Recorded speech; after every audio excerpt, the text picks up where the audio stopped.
Without objection, the chair may declare a recess at any time. I recognize myself for the purpose of making an opening statement. Today, excuse me. Today's hearing is an opportunity for this committee to leverage an important tool in combating waste, fraud, abuse, and mismanagement while safeguarding taxpayer dollars. That tool is the Government Accountability Office 2023 high-risk list. The 37 areas contained on this list represent programs within the federal government where there is a high risk for fraud, waste, abuse, or mismanagement. The list measures progress and deficiencies so that Congress can take action to conduct meaningful oversight and make those programs more efficient. Federal government programs created and funded by Congress must fulfill their intended purpose and meet mission objectives while being careful stewards of taxpayer dollars. Yet too often, massive federal programs struggle to meet their objectives and become vulnerable to fraud and abuse. The high-risk list is a critical tool for evaluating whether the programs created and funded by Congress are working as designed for the American people. The Government Accountability Office, or GAO, publishes this report at the start of each Congress. GAO's high-risk report provides status updates on how programs are performing and recommendations on ways they could improve. The 37 areas on the list all present either a financial risk of loss of at least $1 billion taxpayer dollars, that's a billion with a B, or a risk involving public health or safety, delivery of essential services to Americans, national security concerns, economic growth, privacy, or the rights of citizens. Important things are at stake here. Despite GAO's best efforts to highlight problems and propose solutions, waste, fraud, and abuse in the federal government is ever present. GAO has supplied this report to Congress for more than 30 years. Unfortunately, some programs have appeared on this list since the beginning. Fortunately, this committee has returned its attention and resources to focus on its core missions: to ensure government is working for the American people in an efficient manner, to ensure agencies safeguard taxpayer funds from fraudsters and ineligible participants, and to hold leaders accountable when they fail to perform. This committee's very first hearing of the 118th Congress, which included testimony from Comptroller General Dodaro, focused on the rampant waste, fraud, and abuse in COVID relief programs, leading to billions in waste and improper payments with tens of billions of funds going to transnational criminal organizations instead of their intended recipients. Today, our committee will also examine the roughly $250 billion lost to waste, fraud, and abuse and mismanagement annually outside of COVID relief programs. This includes improper payments in the Medicaid and National Flood Insurance Program, waste due to outdated cybersecurity measures and a lack of preparation for future disasters, mismanagement of Department of Defense's finances and in the federal prison system. All of these programs have been highlighted in the high-risk list. GAO's work makes clear we need to have more oversight, tracking, and data collection to determine how taxpayer dollars are being spent. GAO estimates that just since last Congress's report, there's already been about $100 billion in federal savings because of improvements to areas included on the previous high-risk list. Now, why is that? Because effective oversight works. It works to expose and prevent waste, fraud, and abuse. It works to safeguard taxpayer dollars, and it works for the American people. We made a commitment in the 118th Congress to restore accountability, not only with this committee, but the entire House of Representatives, and that's what we're here for today. I look forward to hearing from Comptroller General Dodaro on the work GAO is doing and how this committee can seize opportunities to prevent waste, fraud, abuse, and mismanagement in the federal government. And with that, I yield to Ranking Member Raskin for his opening statement. Thank you so much, Mr. Chairman. I want to thank you for calling this very important hearing with the GAO on its recently released 2023 high-risk list. For more than 30 years, GAO has released this list at the beginning of each Congress. The report identifies key areas where we need to ensure that the federal government works effectively for the American people and not effectively against us. So the report's been a North Star for government efficiency, illuminating a path forward for Congress and the executive branch to better serve the needs and the priorities of the American people. I want to thank Comptroller General Gene Dodaro for testifying before the committee today and for his extraordinary 50 years of exemplary service of the people at GAO. That's a half-century committed to the American people. I want to echo the chairman in saying that GAO's independent, nonpartisan work is critical to the mission of efficient government, serving the public and rooting out waste of taxpayer money, financial fraud, and self-dealing abuses of power. GAO plays a pivotal role in this process. The list identifies the areas of federal operations most in need of transformation and improvement. Every 2 years, GAO rates progress or backsliding from the last report and makes specific recommendations for executive branch agencies and Congress where we can make progress. The recommendations save American taxpayers billions of dollars, improve service to the public, and strengthen government performance. Since 2006, the financial benefit of addressing these high-risk areas has totaled a jaw-dropping $675 billion. Let me repeat that. Addressing the high-risk areas has provided taxpayers $675 billion in financial benefits. If Ben Franklin was right that a penny saved is a penny earned, that's $675 billion earned to the American people, an amount 100 times more, I observed this morning, more than 100 times more than Fox is going to have to pay Dominion for what just happened there. So investing in our federal operations, in oversight, in leadership, in practical solutions, and in resources yields extraordinary concrete benefits to the American people, including better customer service, a more efficient government, and these billions of dollars in savings. The 2023 list highlights 37 areas across the federal government that are greatest risk today of waste, fraud, and mismanagement, and that need broad structural reform. When we look at the 2021 high-risk list, 16 high-risk areas saw improvements and 2 were removed from the high-risk list entirely. According to GAO, this is the most progress made by Congress and the government since GAO started issuing the ratings 8 years ago.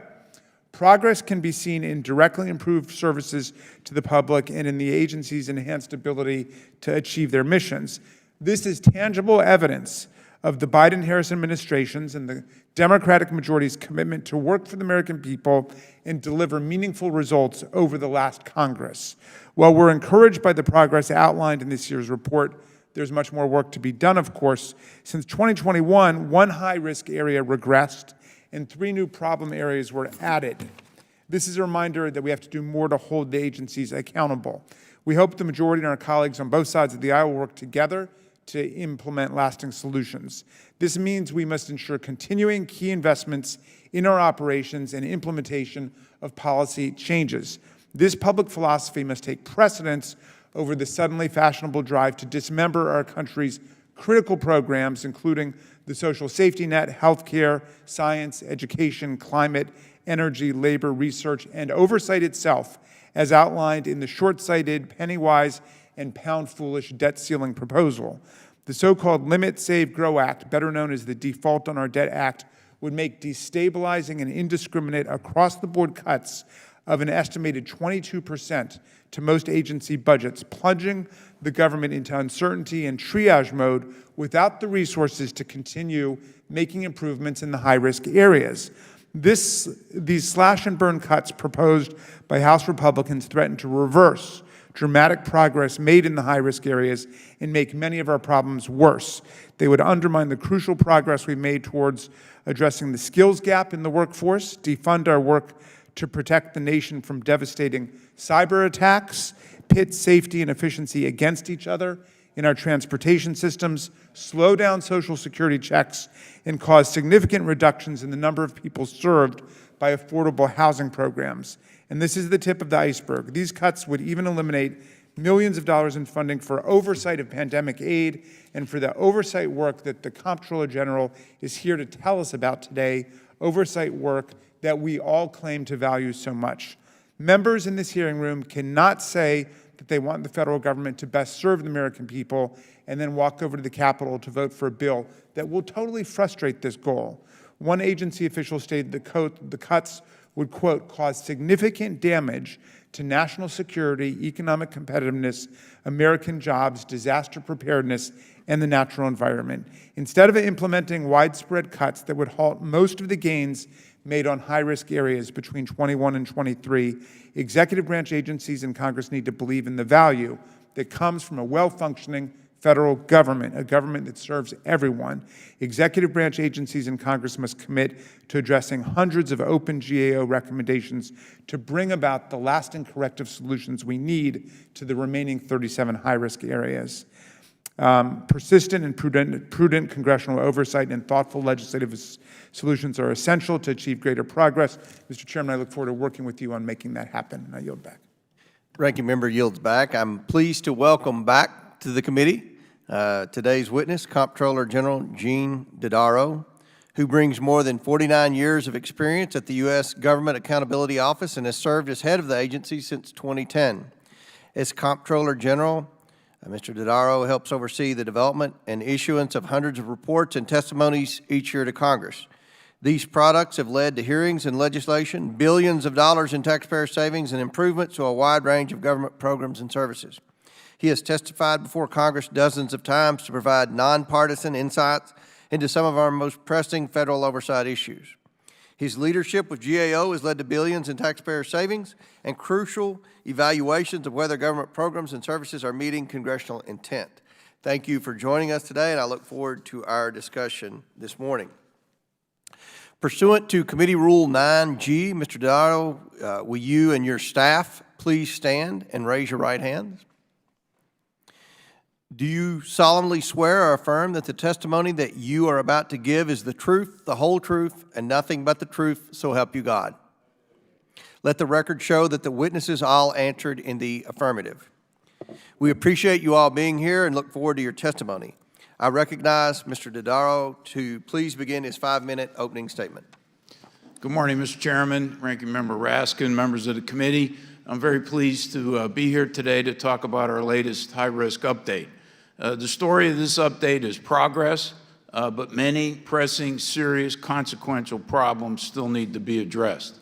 On the progress front, and I would commend the Congress for a number of things that they did to contribute to this progress.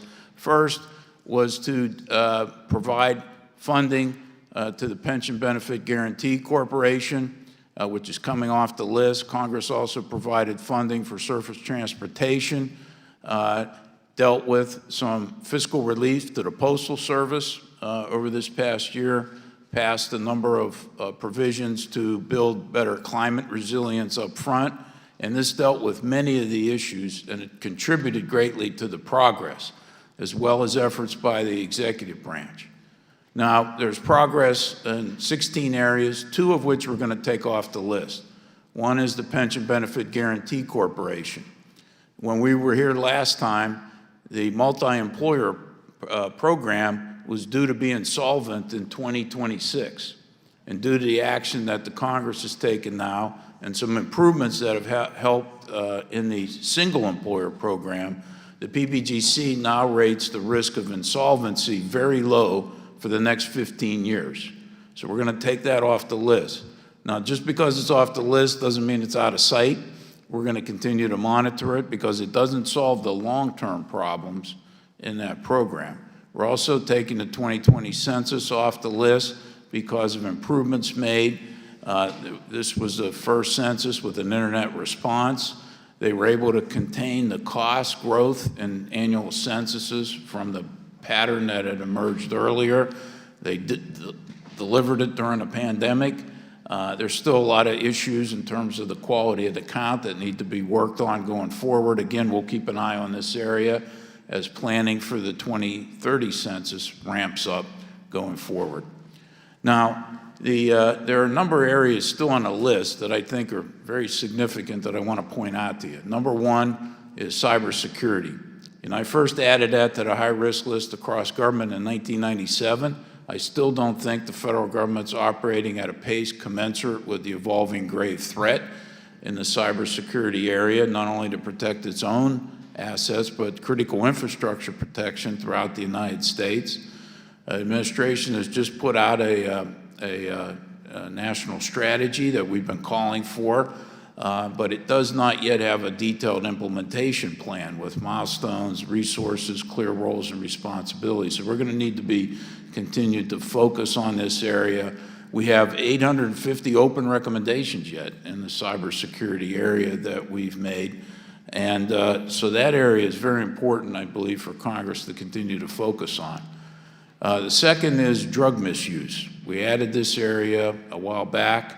I'm very concerned in the last 12-month period that the CDC's been measuring. There have been over 107,000 overdose deaths.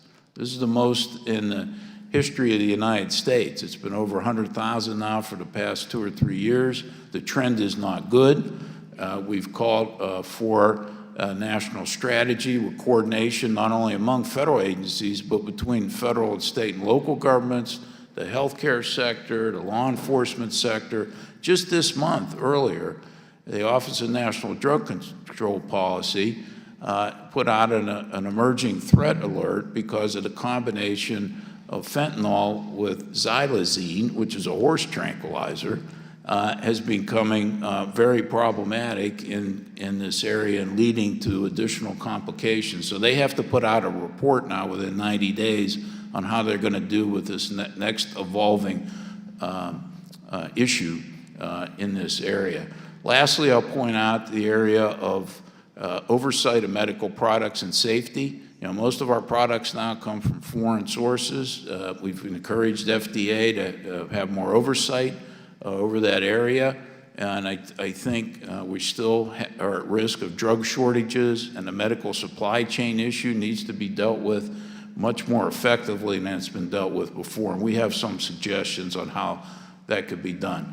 And so I'm happy to talk about any of these high-risk areas in the question and answer section. I appreciate the opportunity to be here today to discuss these very important issues with all of you, and hopefully help set the oversight table going forward.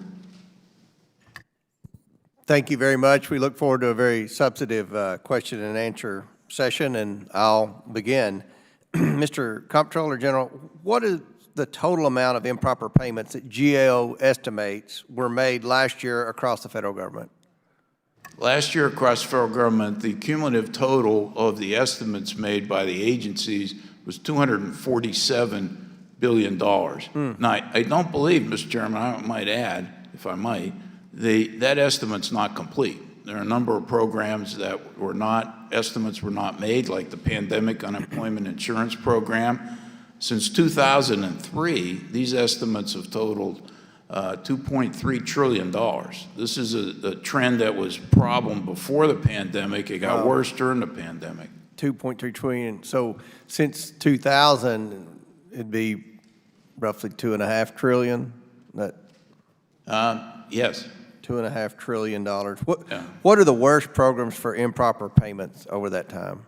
Over that time, Medicaid program has the highest total for the last couple of years. $98 billion in 21, $80 billion in 2022. Medicare program, it's about $49 billion over the last 2 years.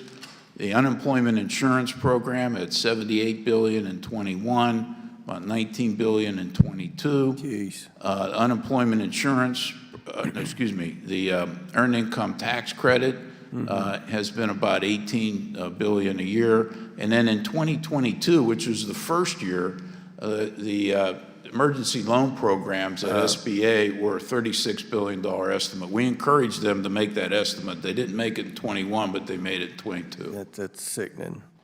Last Congress, we heard from you about the need for more oversight over pandemic relief funds. As you testified at the 2021 high-risk hearing, and I quote, "When you're spending close to $1 trillion, you also need good accountability and transparency," end quote. And guess what Congress did with that important advice that you gave this committee?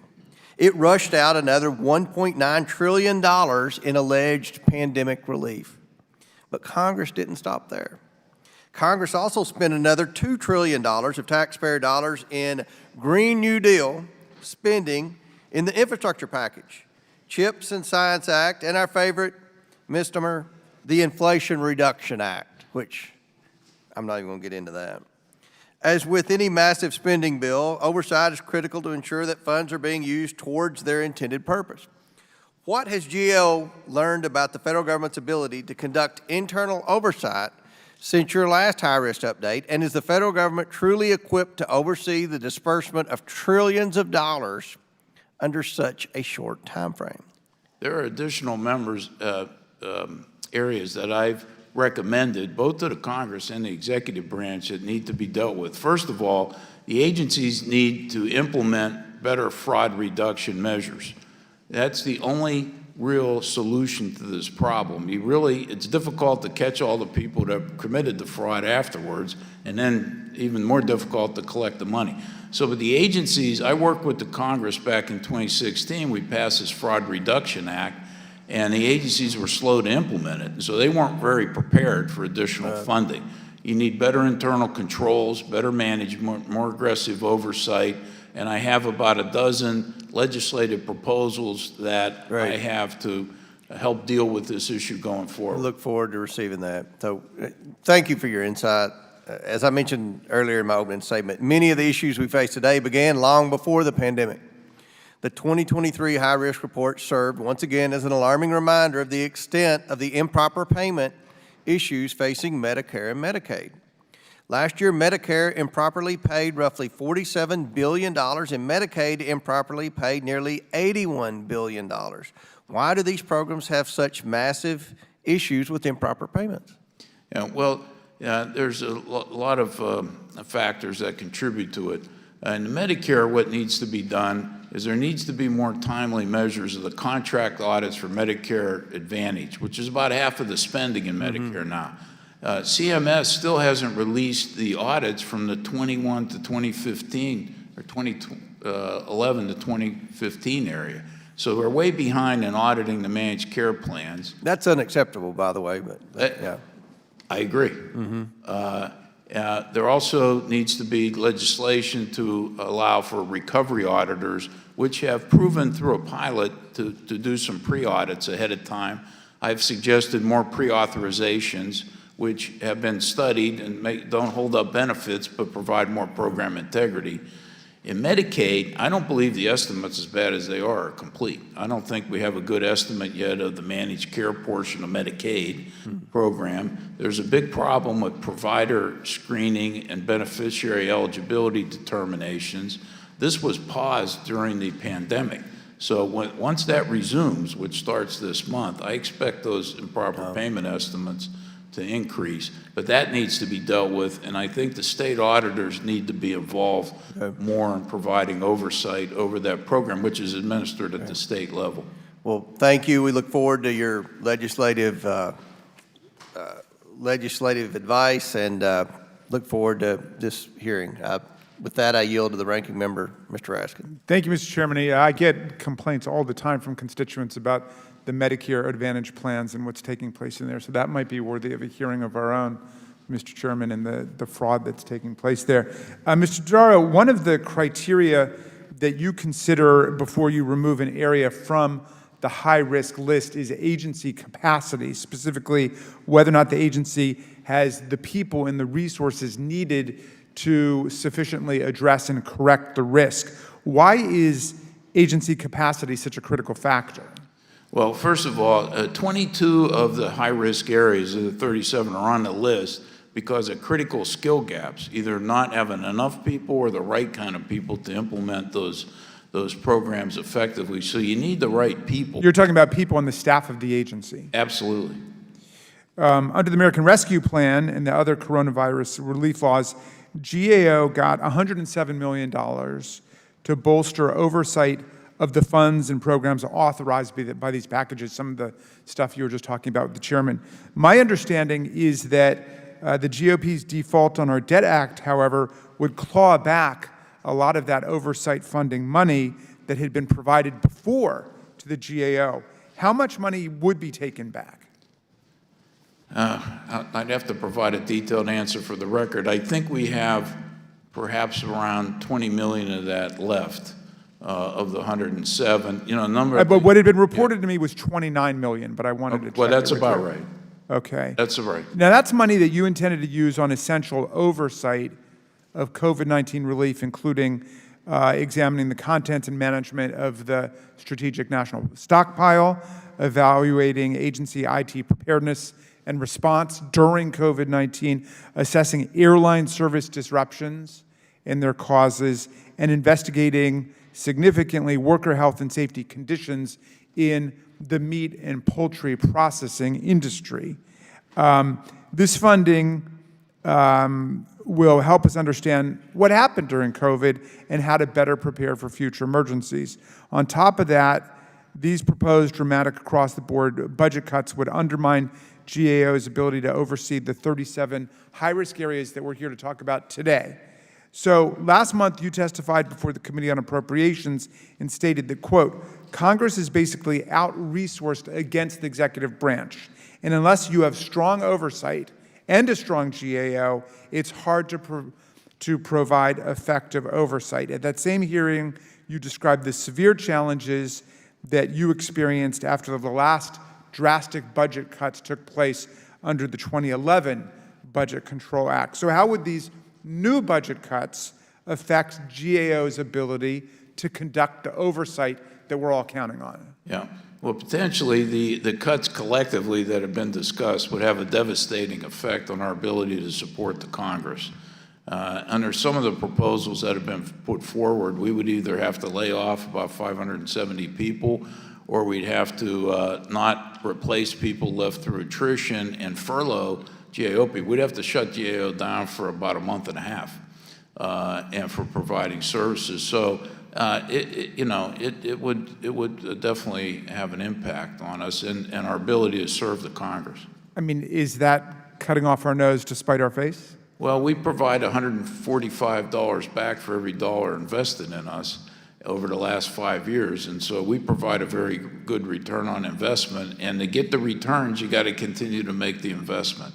It'd be like pulling your money out of a CD and still expecting interest. Yeah. I mean, So I just want to get our colleagues to focus on this point. Like, there's the level of rhetoric at which a lot of politics in Washington takes place, and then there's the level of real investment in work to make things happen. And this reckless default on our debt act would gut funding, not just for veterans and housing and nutrition and climate work and so on, but for important oversight work which saves billions of dollars to our people, and make sure that the government is working for our people. And that's just unacceptable, and it's not going to be productive. So if our colleagues really want to make government more effective and more efficient, if they really want to improve the programs and the services that we provide to our constituents, let's not undermine key oversight entities like the GAO that provide accountability and transparency to Congress and to the American people. That really is cutting off our nose to spite our face. Thank you, Mr. Chairman. I yield back. Chair recognizes Mr. Gosar from Arizona for 5 minutes. Comptroller General, it's good seeing you again. Absolutely. U.S. involvement in Ukraine has been an epic disaster, resulting in hundreds of thousands of military and civilian casualties. Each day without peace is another day that jeopardizes the fragile security the world has enjoyed for decades, free from the devastation of nuclear weapons. But our blank check for this war is coming at a cost of our own military readiness. At our current pace, it will take 5 years to restock our Javelin missiles, 13 for Stinger missiles. Every 1 month, 6 years' worth of our 155-millimeter artillery rounds are expended or disappear. The horrible decision to give American taxpayers' dollars to a corrupt regime is not the only reason why the U.S. military readiness is suffering. The recent GAO report has found 4 critical areas where our DOD is at risk of losing over $1 billion due to mismanagement, waste, and fraud. Mr. Darrow, let me quote a line from your report. The Department of Defense needs to improve oversight of its weapons systems and to make better informed investment decisions to ensure the timely delivery of critical capabilities to the warfighter. Mr. Darrow, given that fact that the U.S. munition stockpiles have been significantly depleted, How has the decision to meddle in this foreign war on the other side of the globe affected the military readiness of the U.S.? One of the things that we've been asked to do is provide oversight by the Congress on what's happening to the funding that we provided. And one of the things we're going to look at is that very issue, particularly in terms of replenishing the stockpile. I'll ask Mr. DiNapoli, who's our expert in that area, to elaborate a bit, Congressman. It's a good question. Many thanks for the question. It is good. As Gene mentioned, we are kicking off a series of reviews to take a look at what type of weapons and assistance has been provided to Ukraine. As of last month, $39 billion in over 75 different types of goods and services have been provided to the Ukrainian armed forces. As part of that, we are going to look at the replenishment of those, how the decisions were made to what to replenish, how to replenish it, what's the cost of that replenishment, and the impact on sustainment and readiness. So, Congressman, excuse me, we also have work ongoing looking at the readiness issue. We've been focused on that a number of years now. gotcha. So now, in your discussions with the DOD, have you noticed a special push to restock ammunition and weapons? Yes, in our early observations, in our discussions, they're definitely focusing on making sure that the supplies of critical things that are needed by our armed forces are available when needed. From your vantage point, are they at acceptable rates? So we're continuing that. We're continuing that analysis. I can't give you an answer right now, but we hope to have that report out to you by the end of the year. Love to have that. Now, there have been over 107,000 drug overdose deaths in fiscal year 2022. Much of this death is due to policies that perpetrate open borders. Has GAO issued recommendations to the Department of Homeland Security on steps that the agency could take to deter illegal border crossing and to more easily and effectively return illegal aliens to their country of origin?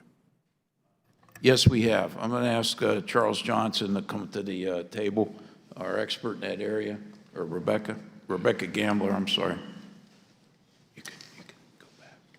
Good morning. Thank you for the question, Congressman. Yes, GAO has made a number of recommendations to DHS over many years related to its efforts to secure the border. Those recommendations include things related to better oversight and monitoring of border security efforts, better performance measures so that we can assess what we're getting out of investments made in border security, and we're continuing to follow up on those recommendations over time. So can you commit to a report by GAO on policy recommendations Homeland Security should take to stem the tide of illegal immigrant? We would be happy to work with your office on specific areas of interest that you're interested in GAO taking a look at and reporting on. Gotcha. Now, my last question. Many prisoners are being held, allegedly committed crimes on January 6th of 2021. They're being held in deplorable conditions in 2 D.C. jails. There are reports that the prisoners are prevented from seeking counsel, had their freedom of religion violated, been denied medical care, refused access to exculpatory evidence, and been forbidden basic hygiene products to keep themselves groomed and washed. Are you aware of these violations of prisoners' rights? I'm going to ask Charles Johnson to, he's our expert in this area in the Bureau of Prisons. Go ahead, Charles. Thank you. Congressman, we have not specifically looked at that particular issue. We have been doing some studies looking at the federal management of the prison system, which you know is included in the high-risk report this year as a new addition. We are aware of some mistreatment of some of the incarcerated individuals at certain facilities. The particular one in the district we have not looked at, but we'd be happy to take a further look at that. Would you commit to a report to Congress on that very subject? We would definitely look at it and reach out to your staff to have a further conversation on that issue. Thank you very much. Good seeing you again. Good to see you. Chair now recognizes Ms. Norton from Washington, D.C. for 5 minutes. Thank you, Mr. Chairman. In the 117th Congress, Democrats led the way with historic legislation to rebuild and modernize our nation's crumbling infrastructure. Congress passed the Bipartisan Infrastructure Investment and Jobs Act to rebuild roads and bridges in communities around the country, improve climate resilience, clean up pollution, and a lot more. During the first year of implementation, the Biden-Harris administration has already started delivering results. Over $185 billion in funding has been committed to more than 6,900 projects across the country.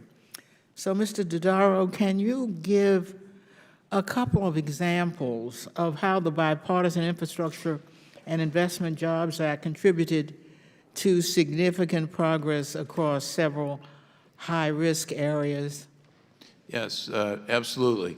And I've called up David Trimble, our infrastructure expert. But first I would say, number one, surface transportation and providing stable funding over the long term has been on the high-risk list since 2007. And so the Infrastructure Act provided enough money to provide stable funding at least up until 2028. After that, there's going to be a funding gap again, which is why we didn't take it off the list.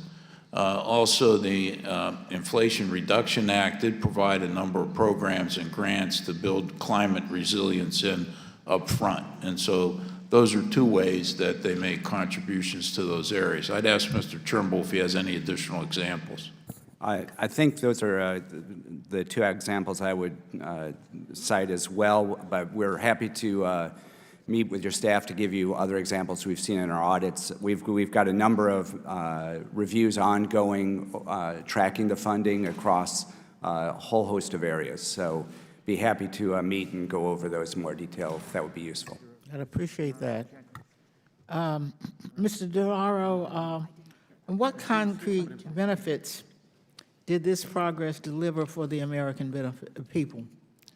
Well, I think the infrastructure, by our accounts and by many experts in that area, was desperately in need of repair, particularly for surface transportation and bridges and other things. So I think, these projects take a long time to get developed, and there needs to be, more work done in order for everybody to realize fully the benefits that are in place. And so but the funding needed to get out there and get started in those areas.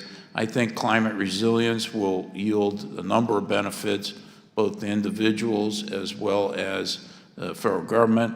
Also, the expansion of broadband capabilities throughout the country, particularly in rural areas, will help people realize the benefits of connectivity in those areas. And so, we've pointed out, though, that we need to look at the workforce to make sure there's an adequate workforce to deliver these broadband capabilities throughout the country. So we looked in the telecommunications area, and as David mentioned, we have about 30 or 40 different requirements for studies on the Infrastructure Act, so we'll be continuing to put those out. We've already issued one report, for example, on crash dummies, and saying that the dummies, while they represent men in particular, they don't really represent women or children, and so there's more study needed and changes need to be made so that the full range of occupants of cars can be made safe. For the high-risk area of funding the nation's surface transportation system, GAO did not provide a rating for executive branch agencies' progress because, and I'm quoting, addressing the identified issues will primarily involve congressional action, end quote. So, Mr. Dodaro, can you explain what funding the nation's surface transportation system is about and why we should take heed that this area is on the high-risk list? Yes. Well, the national gas tax hasn't been raised since 1993. So the purchasing power available, the model that was set up by the Congress is to have occupants and users of the roads and highways pay for the funding repairs. And that model, with the fact that the gas tax hasn't been raised, more people, fuel-efficient vehicles, now electronic vehicles, that model is not going to be sufficient, has not been sufficient in the future. Congress has supplemented the amount of money going into the Highway Trust Fund by making general appropriations available. And now the Infrastructure Act covers that for at least the next 5 years. But the long-term financing really is not there. Now, we're looking at some of the the efforts to look at the mileage driven and to perhaps have a different model of people paying a certain amount of money for the miles that they drive every year. There's some pilots going on throughout the states. We're not sure whether it's going to be scalable yet. That's one of our recommendations to the Department of Transportation. So I yield back. Chair recognizes Dr. Fox from North Carolina for 5 minutes. Thank you, Mr. Chairman. Thank you, Mr. Dodaro, for being here. This year, the unemployment insurance UI system was added to the high-risk list. In the report, you mentioned that fraud risks to the UI program need to be addressed. As I understand it, the current statute of limitations for criminal and civil penalties for COVID-era UI fraud and overpayment is only 5 years. Is that correct? That's correct. Okay. Legislation such as the Protecting Taxpayers and Victims of Unemployment Fraud Act would extend the statute of limitations for criminal charges and civil actions for prosecuting fraud to 10 years. What would the impact of that change be, and how much more could we expect the government to be able to recover as a result of this change? Well, I think that that's a good change. Congress has already extended the statute of limitations for the SBA emergency loan programs from 5 to 10 or maybe 10 years. And I think it makes sense to do it for an unemployment insurance area. You know, we estimated at the low end of the fraud and unemployment insurance, it was $60 billion in fraud. We're working on a high-end estimate now, which we'll have later this summer. So there's a lot of money yet that hasn't been recovered. Now, how much can be recovered? Quite frankly, it's going to be modest. But I think there's also a benefit from a deterrence effect about punishing people who have committed the fraud, as well as trying to get back as much money as possible. Absolutely. As you know, the United States Postal Service has been on the GAO high-risk list since 2009. However, since the last high-risk list was published in 2021, this committee came together to create the Postal Service Reform Act, which was signed into law. This law greatly reduced the Postal Service's unfunded liabilities for retiree health benefits. Along with this, quote, relief, the Postal Service is charged with implementing the Postmaster General's 10-year plan, which we believe will lead the Postal Service towards self-sufficiency. Do you have any recommendations for Congress to help ensure the Postal Service achieves self-sufficiency? Yes. I think that the long-term need, well, first of all, Congress did provide substantive relief to the Postal Service, but it didn't change the long-term business model. And the Postal Service is continuing to lose money even with these relief efforts. So the 10-year plan being executed by the Postal Service will be helpful, but ultimately I think the Congress is going to have to decide what level of service that it wants the American people to have and how to provide a stable funding arrangement and whether or not they want the Postal Service to be self-supporting. Let me ask you a follow-up before you continue that. Right. The high-risk list mentions that USPS should continue to take actions under its own authority to enhance its financial viability while still meeting its mission to provide universal postal service. What actions under its own authority can USPS take to enhance its financial viability? I'll ask Mr. Trimble, our expert, to give you an answer there. Thank you. Yeah, currently we have ongoing review of the USPS's new 10-year strategic plan and the number of projects they have in there to address their costs and also service and reorganization efforts they have underway to address their cost structures. So I think really it's going to be to execute against that plan, and that's something we'll be monitoring in our ongoing review. Great. Mr. Dodaro, again, one of the key points made in the high-risk list is that the Office of Management and Budget, OMB, is critical to addressing high-risk areas because it can lead and support agencies. How can Congress help OMB conduct more meaningful oversight to help improve high-risk programs? And along with that, I'll note that there's no Inspector General there.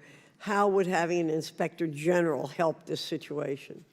Well, first, I think OMB, the first thing Congress could do is hopefully work with the administration to get a confirmed controller in that position. There hasn't been a confirmed controller in that position for at least 7 years now.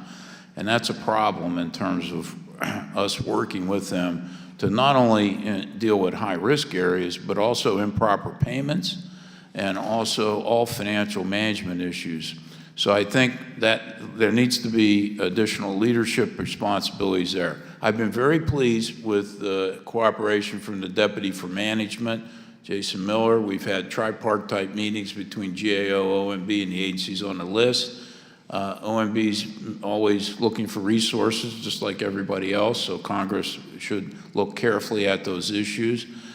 Inspector generals are an important part of oversight over the federal government. And I would, think that some consideration, and there is some merit to considering that, although OMB is in the office of the president, executive office of the president, so you'd have to look at it in a broader aspect than just OMB, because OMB is a very small entity. Sure. Well, I have one more question, but I'll submit it, Mr. Chairman. I yield back. Thank you, Mr. Dodaro. Thank you. Were you wanting to speak? Okay. Chair recognizes Ms. Ocasio-Cortez from New York for 5 minutes. Thank you, Mr. Chair. I'd like to yield 30 seconds to the ranking member, Raskin. Thank you kindly, Ms. Ocasio-Cortez. Congress committed $24 billion in security assistance to Ukraine in their war of self-defense against the brutal invasion by Russia. And to ensure the proper use of that funding, Congress and the administration established robust oversight structures to detect fraud and abuse, and that included additional funding for the IGs of DOD, the State Department, and the United States Agency for International Development. And recent testimony from administration officials confirm that these robust oversight structures are working. On February 28th, the House Armed Services Committee held a hearing during which DOD's Undersecretary of Defense for Policy testified the agency has provided Ukrainians with supplies to track the systems the U.S. has provided, including scanners and software, and that they have not seen any evidence of diversion. So I just want to say that you have helped us get ready for that. I yield back. Thank you, Mr. Chair. And thank you to the ranking member. Now, I want to dive into a little bit of what we're looking at today. This week, Republicans introduced their legislation to bring the United States government into default. That is what is happening. And that would introduce a destabilizing and profoundly unprecedented process that would initiate across-the-board cuts of an estimated 22% to most agency budgets, including cuts to life-saving medical care, Social Security, student debt, SNAP benefits. And in all of that, my colleagues seem to forget another way to solve our impending fiscal crisis. This isn't just about continued cuts to the poor and to the working class in our essential services, but we can raise revenue. In fact, in tax cuts in 2017 passed by the other side of the aisle, we see wonderful tax cuts for yacht owners and private jets. But in order to balance our budget now, we're talking about cuts to SNAP, to food out of babies' mouths, instead of actually re-examining the inequities within our tax system. Let's look into the decreasing IRS's revenue that has contributed to a loss in revenue from taxing the wealthiest Americans. Mr. Dodaro, how much have appropriations for IRS enforcement activities decreased since 2010? I'm going to ask Jay McTighe, our expert in IRS, to respond. Thank you. Thank you, Congresswoman. The appropriations for IRS have declined considerably since 2010, roughly 20% when adjusted for inflation, and roughly the same amount when looking at enforcement in particular. And we've seen, according to your May 22 report, Mr. Dodaro, GAOs, you reported a decrease in audit rates of individual tax returns, correct? That's correct. And in that same report, you state that the tax community has also raised concerns about whether the IRS is selecting taxpayers for audit in an equitable manner. Can you explain the concern with respect to the equity of audits and particularly any drops in audit rates for incomes making over $500,000 a year? I'll ask Mr. McTighe to respond. Again, thank you, Congresswoman. In the report that you referenced, we did point out that audit rates have declined by about a third since 2010 across the board, but they have declined more dramatically for higher income individuals. And the reason behind that has really been a resource and a capacity issue. Auditing high income, high wealth individuals, partnerships, corporations require a lot of expertise, both human capital as well as information technology and analytics, whereas auditing lower income individuals is much more straightforward. The IRS has a lot of information from third parties on income such as wages and less information on other types of income, so there's a wide disparity there. Thank you. I appreciate that. And to your note, auditing the rich is an enormously complex process that takes a lot of manpower. And the cuts to IRS enforcement are strategic, and they have resulted in a loss of revenue. Is that correct? IRS has been unable over the past decade to backfill, very highly skilled individuals. Thank you. I apologize. I just have to reclaim because I don't have time. But what we see here, and I'd like to submit unanimous consent to submit the report from the GAO, that there was an 87% decline in audits for taxpayers making between $500,000 and $5 million. And according to the GAO, we've seen that the new funding for the IRS that we've recently put in the Inflation Reduction Act has increased those revenues over 10 years. So instead of looking at climate and instead of looking at cuts to health care, we should examine why our colleagues in the Republican Party is so invested in protecting the wealthiest people in this society and would rather attack health care and services for our veterans than repealing tax cuts for yacht owners and private jets. And with that, I yield my time. Chair recognizes Mr. Grofman from Wisconsin for 5 minutes. Yes, I'd like to focus a little bit on the Department of Defense, arguably the most important department because our freedom depends upon them doing a good, efficient job. First of all, the Department of Defense financial management and contractor management have been on the GAO's high-risk list since the early 90s. Why is that? The financial management part, and I'll ask Mr. DiNapoli to talk about contract management, but on the financial management, they've been unable to pass the test of an independent audit. They're the only major federal agencies that have been unable to pass the test of an audit. Their financial systems and controls are not sufficient. There have been hundreds of identified weaknesses by people who are doing the audits now. For many years, the department didn't try to do a financial audit. But in the last 5 years, they have, and they're making some good progress in that area. They're finding good benefits from the financial audits. They're finding helicopters they didn't know they had on the books. They're finding lots of supplies. They're saving some money for not reordering things that they already have. So there's some benefits to it, but the main reason is they haven't been able to pass the test of an independent audit, financial audit. Why compared to other agencies is the Department of Defense so much worse? Is it arrogance? Is it ignorance? What would you attribute it to? Well, a part of it's scale. For a number of years, it was lack of effort, to be honest with you. I mean, the requirement's been in place since 1996. For about a decade or so, they really just certified they were unauditable and didn't do it. More recently, there's been commitment in the last 2 administrations, and I've been very pleased about it. And they're starting to take it seriously. They recognize they need it in order to manage more efficiently and effectively. But it's a big agencies, and there's not a lot of standardization across the department. So there's a lot of decentralized efforts, and therefore the systems are unable to exchange information properly. Okay, thanks. In November of 2022, Defense failed its 5th consecutive audit. It was unable to account for 61% of its $3.5 trillion in assets. What are the reasons why the DOD can't produce a clean audit?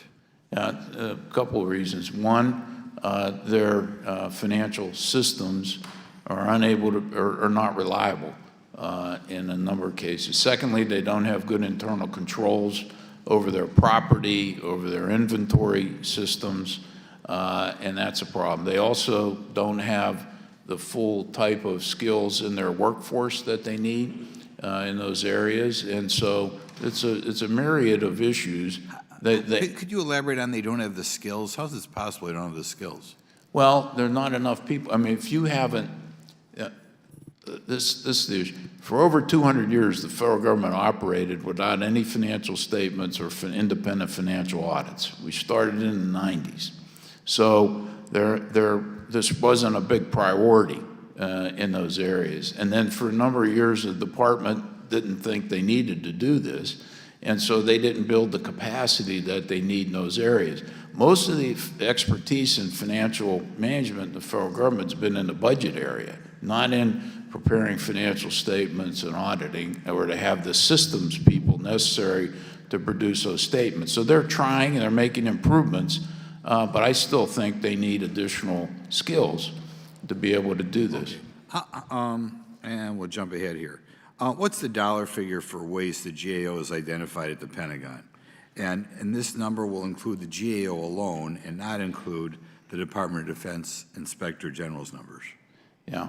We're working on a figure now for government-wide waste. So far, the only figure we've come up with has been for the unemployment insurance program, which is over $60 billion at the low end of the range. Okay. Department of Defense last estimated that in 2014, contractors were in possession of $220 billion in government-furnished property, but GAO says that number is significantly understated. Why does GAO believe that? I'll ask Mr. DiNapoli to respond. Thank you for the question. It's a lot about about the similar issues that Gene mentioned with regard to financial management also occur in the property management system. So having the proper records, having the information technology systems to govern that process, and then having the folks to do the proper oversight of those, all combined to having information about the amount of government property in contractors' hands probably being excessively low. Okay, I'll give you a little different question. I sometimes feel, they always say generals are fighting the last war. Mm-hmm. And I look at stuff like aircraft carriers, which when they have war games get sunk right away.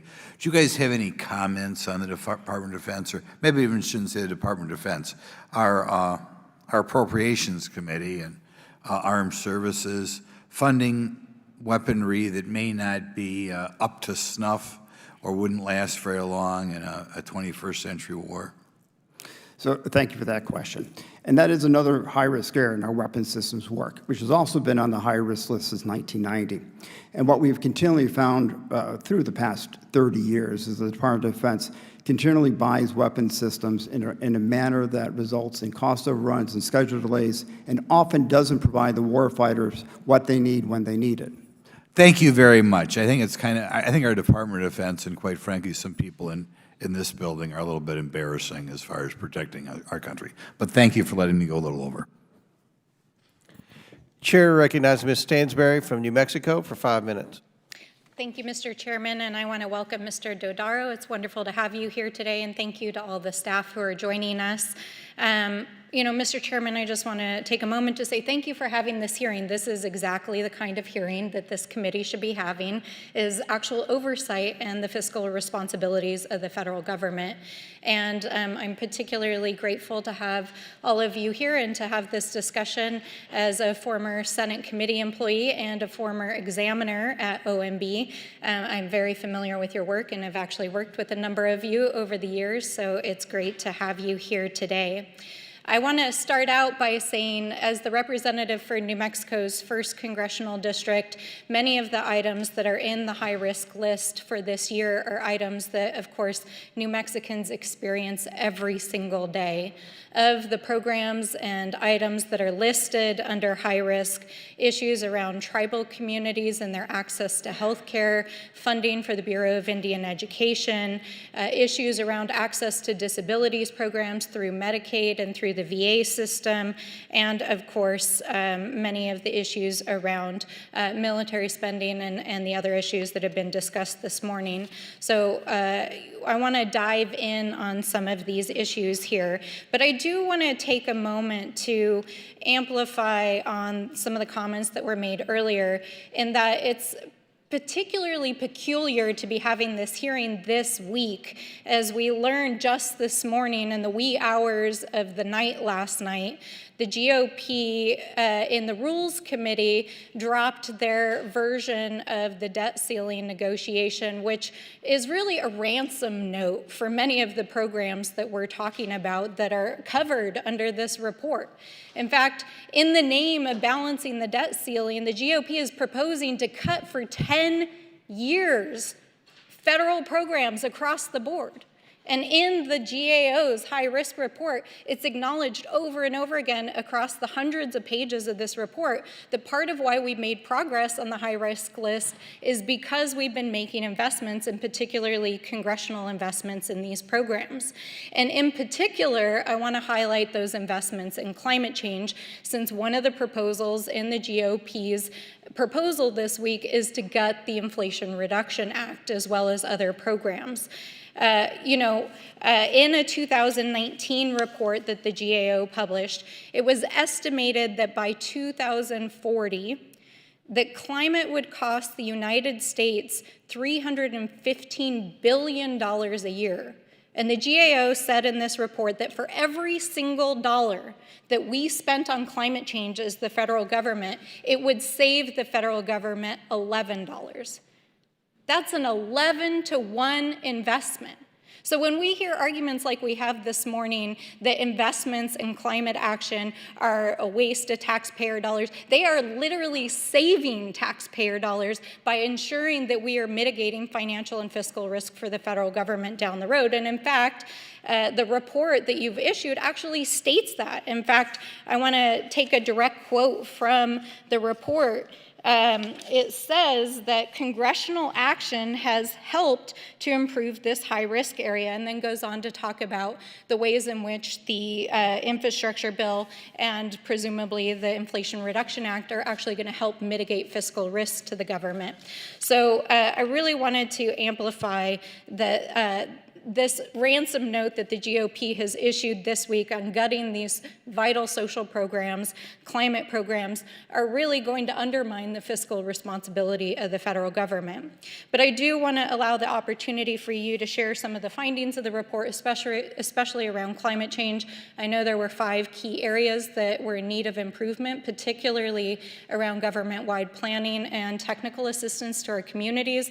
It's something that I work on every day. I have a number of bills that I'm working on.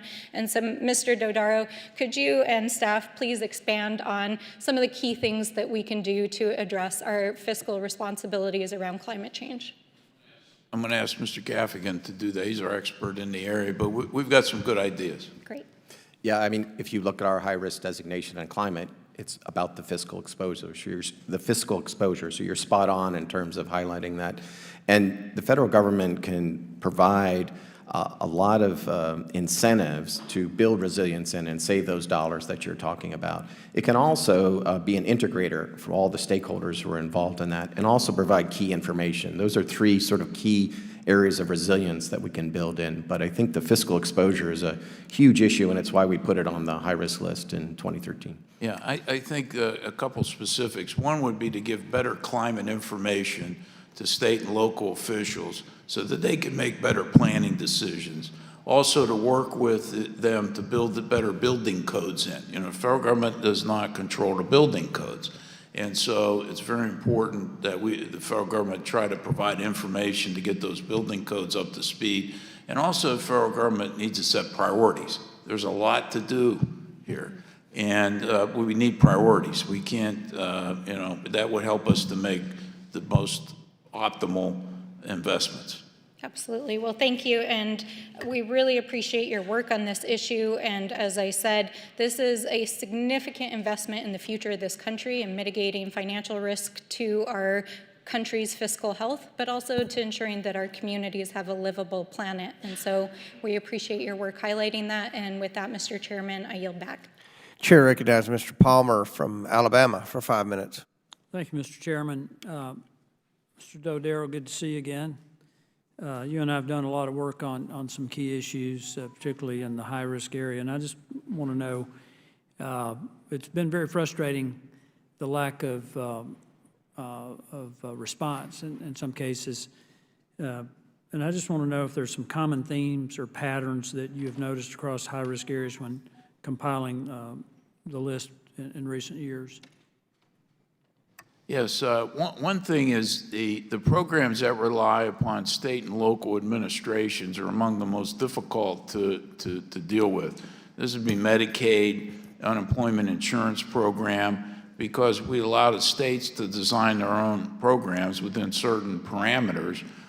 So it's very difficult, and a lot of the federal agencies have a little bit of a softer posture in terms of oversight when there's a lot of responsibilities delegated to the state and local government, but you really need federal leadership in a more aggressive manner. So that's number one. Number two is I think there needs to be more resources brought to bear and more disciplined management of federal programs and activities on spending in normal programs, but on emergencies, which we've have had and will continue to have. And that's the basis for the 10 legislative suggestions I put before the Congress. Well, in regard to the emergency, it raises a question about the government's response to the COVID-19 pandemic. Has that worsened our ability to manage vulnerable funds? And you mentioned one of them, the unemployment insurance fraud that took place on a massive scale. Yeah, no, it's definitely, the pandemic exposed fundamental management weaknesses that the federal government has in the payment process in normal times. One is the emphasis has been on pay and chase in the fraud area, rather than preventing fraud in the first place. I've tried to change that, working with the Congress and the agencies. We're nowhere near where we need to be in preventing fraud in the first place. Well, that's some of the stuff that you and I have worked on over the years is how do we incentivize federal agencies to prevent the improper payments that I think you're really talking about right now, the pay and chase. And I think one of the things that GAO pointed out was that so much of that is just failure to verify eligibility on things, right. Poor paperwork, just administrative errors, but also antiquated data systems. Right. And I'm still interested in pursuing a way to incentivize agencies rather than punish agencies that don't pursue this. But what is the GAO's current estimate of improper payments? The government-wide estimates based on what the agencies have done for the last fiscal year was $247 billion. The previous year was $280 billion. But as I mentioned to the chairman, those estimates aren't complete. So I think the number is much higher. So, okay, you estimate it's much higher. Let's just say it's between 250 and 300 billion per year. Just at a static level, we're talking over a 10-year period, $2.5 to $3 trillion. And what people need to understand about this is $2.5 to $3 trillion over 10 years that we're having to borrow and pay interest on. And when we're trying to deal with the debt limit and trying to get our fiscal house in order, recognizing the enormous impact it's going to have on our capital markets, that's a pretty significant number. That's a pretty big hill that we need to climb. And I'd like for the committee to continue to work with the GAO to come up with a way to incentivize federal agencies to address this issue. I think one place that we could start, Mr. Chairman, is on updating the antiquated data systems, because part of the problem I think, Mr. Dodaro, you and I ran into was the lack of ability for interface between data systems between state and federal government. So I think we've got some real opportunities here. I have some other questions I may submit in writing relative to some of the things that my Democrat colleagues have said that I want to evaluate a little bit deeper. But I do think that we don't pay enough attention to how much money is going out of the Treasury in improper payments, and we're doing pay and chase rather than prevention. And with that, Mr. Chairman, I yield back. Thank you. Chair recognizes Ms. Ballant from Vermont for 5 minutes. Thank you, Mr. Chair, and thank you for being here, Mr. Dodaro. Appreciate your time. The Postal Service is a lifeline for rural communities like mine in Vermont. My neighbors in Vermont rely on Postal Service for essentials like medication and for many folks who run small businesses, out of their homes. And the continued viability of the Postal Service, especially in rural parts of this country, is one of my top priorities. Now, thanks to leadership on this committee, including our chairman, Mr. Comer, and former chair, Carolyn Maloney, the Postal Service Reform Act of 2022 was actually a really great bipartisan success story of the last Congress. And I want to dive in a little bit more on the Postal Service. Mr. Dodaro, how long has the Postal Service been on the high-risk list? The most recent, I think, was 2009 we added it. Actually, if you go back in time, we added it a long time ago. I'll get you the specific date, but then we took them off after some congressional action, but then they deteriorated further. I remember because I actually was called by the Postmaster General at the time, and I was acting Comptroller General at that time, and he actually asked us to consider putting them back on the list. Yeah. And we did. We made our own independent judgment. And Mr. Dodaro, how did the Postal Service Reform Act in 2022 contribute to the significant progress in the high-risk area? So that we can understand that a little bit better. Yeah, well, it eliminated the requirement for pre-funding health care benefits, and it forgave the amount of money that they owed to that fund in that area. It also shifted some of the responsibilities to the Medicare program, so that it was mostly in the healthcare area.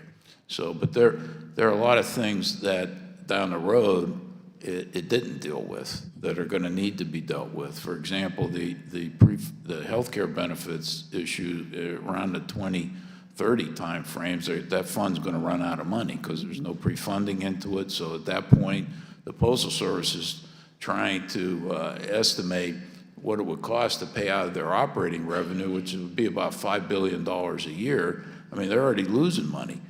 So they're not going to be able to deal with that. I mean, the first-class mail has been declining. It's not expected to turn around. Packages, the competition there is keen. And coming out of the pandemic, the package revenue is going down. Now, the only revenue increase is due to the tax, or the increases in the price of postage.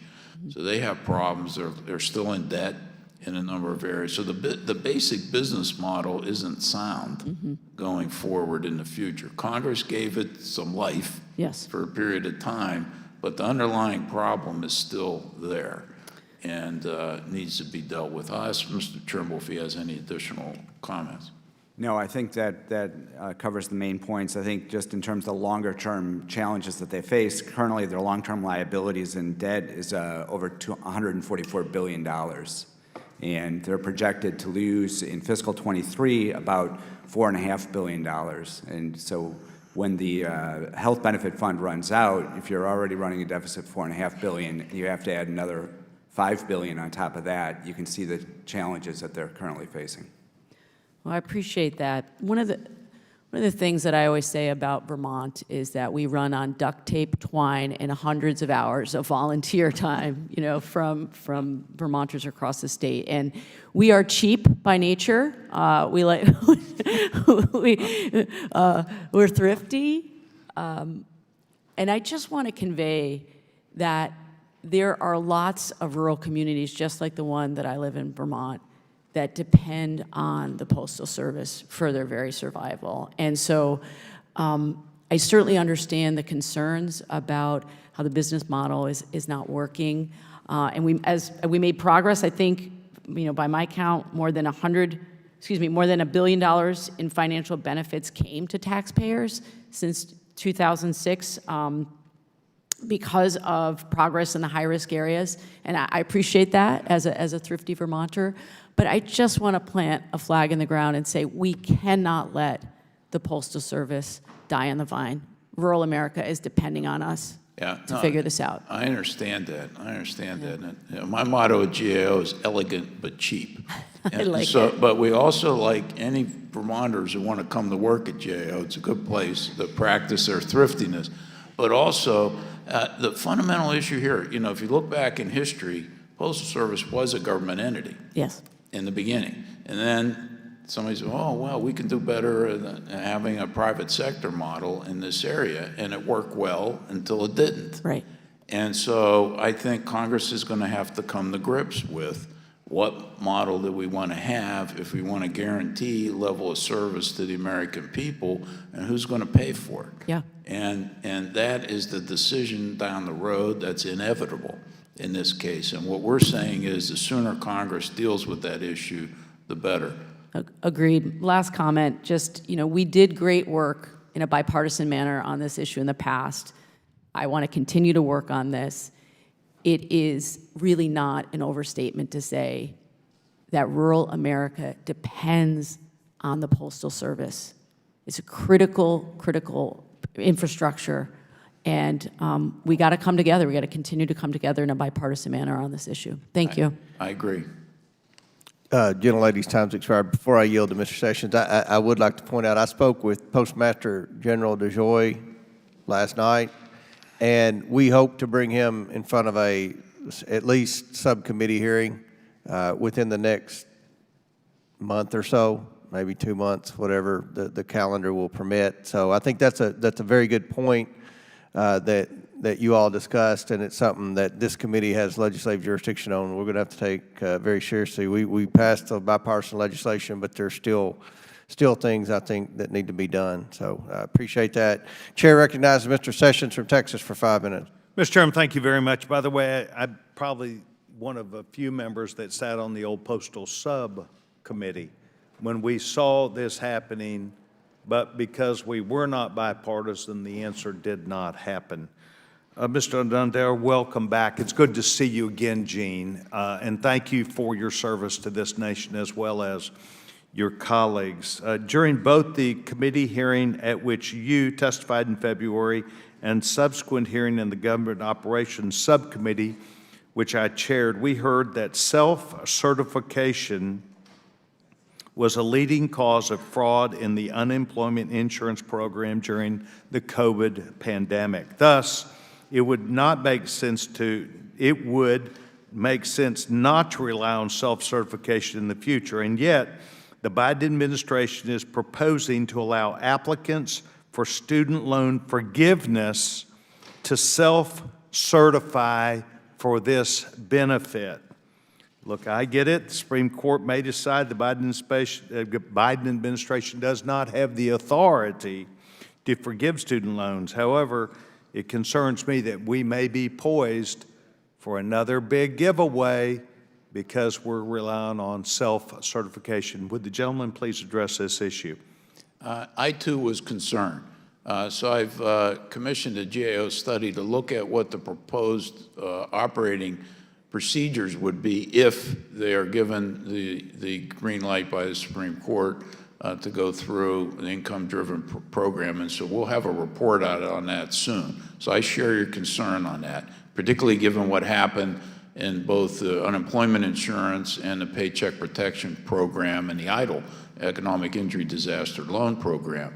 Plus, we've seen before on the income-driven repayment plans at the Education Department where they relied on didn't verify the incomes, that a lot of people who reported zero income really didn't have zero income.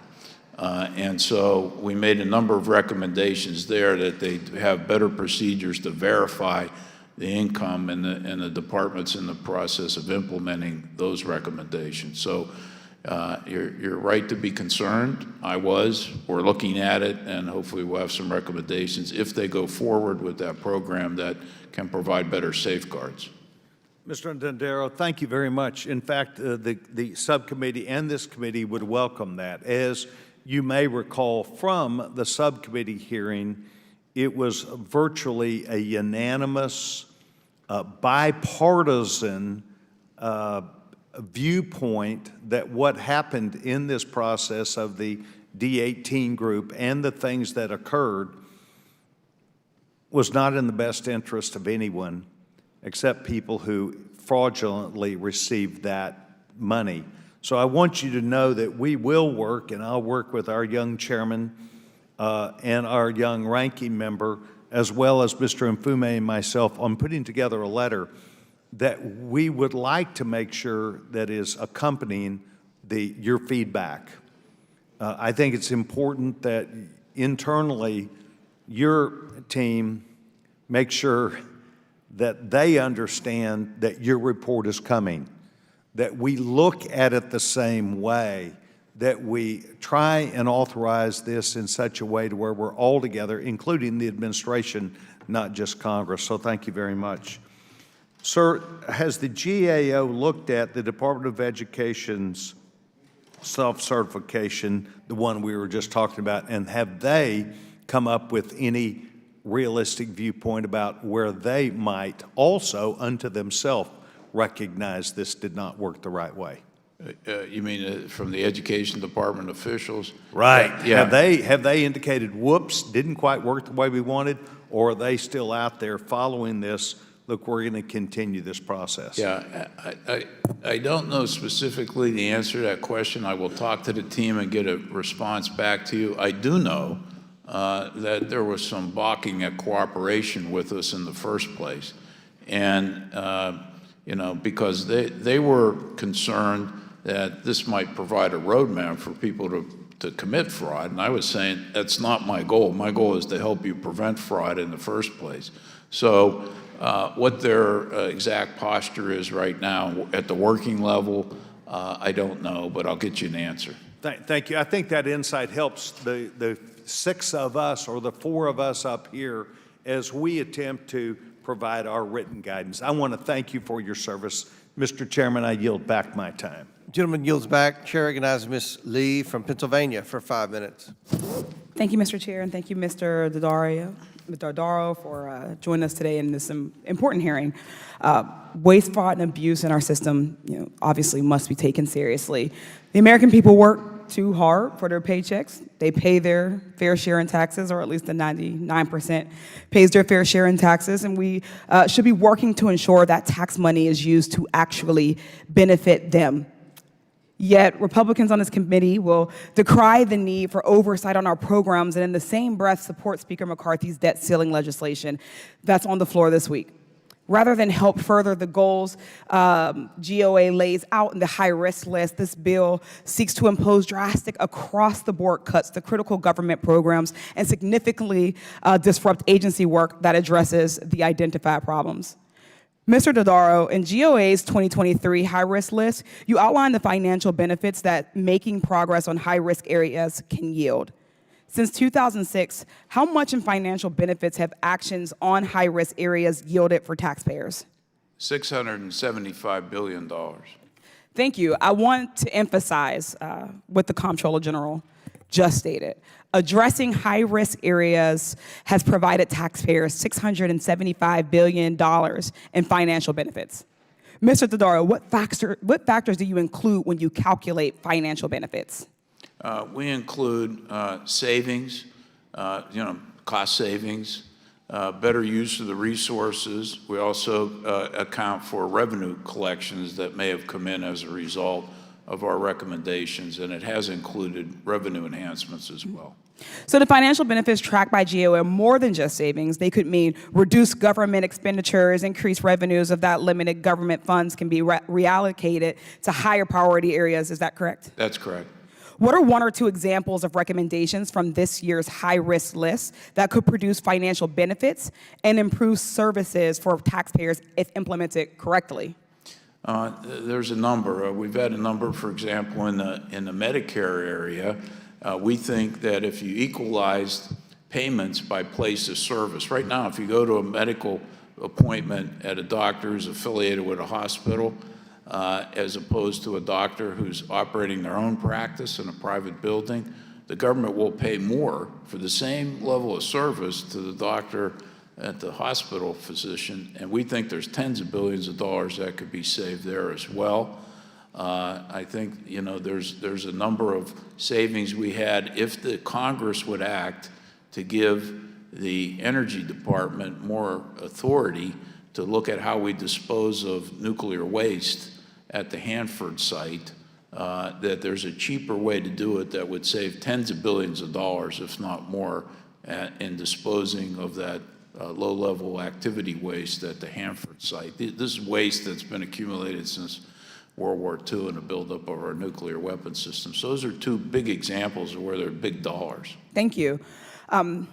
Just in closing, an ineffective government causes more than just a headache for its citizens. It can mean people have to wait longer for tax refunds that they desperately need, or that it takes longer to travel somewhere because of our crumbling roads and our bridges, something Pittsburghers know all too well.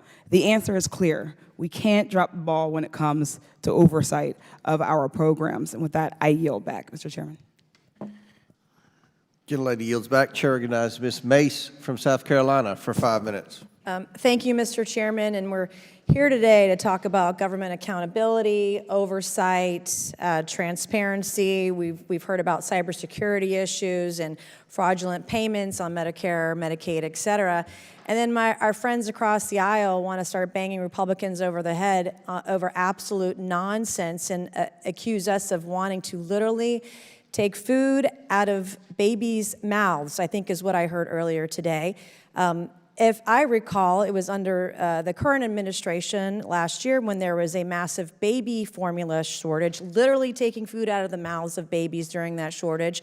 And if I recall during the baby formula shortage that we even had, under the Biden administration, Border Patrol agents that were literally holding baby formula imports hostage, where I had to call the Border Patrol and get baby formula released from the Border Patrol so that babies could have the formula that they needed. So to hijack this hearing over those issues is utter nonsense. We also heard others across the aisle talking about, you know, how Republicans want tax breaks for the wealthy. Well, you know, one of the greatest tax breaks for the wealthy was under the IRA, the Inflation Reduction Act, where there were $250 billion of tax breaks for the wealthiest 1%. That's $26,000 in SALT tax cuts for millionaires, a almost $13,000 government subsidy for couples who are making $500,000 a year to buy their luxury electric vehicles,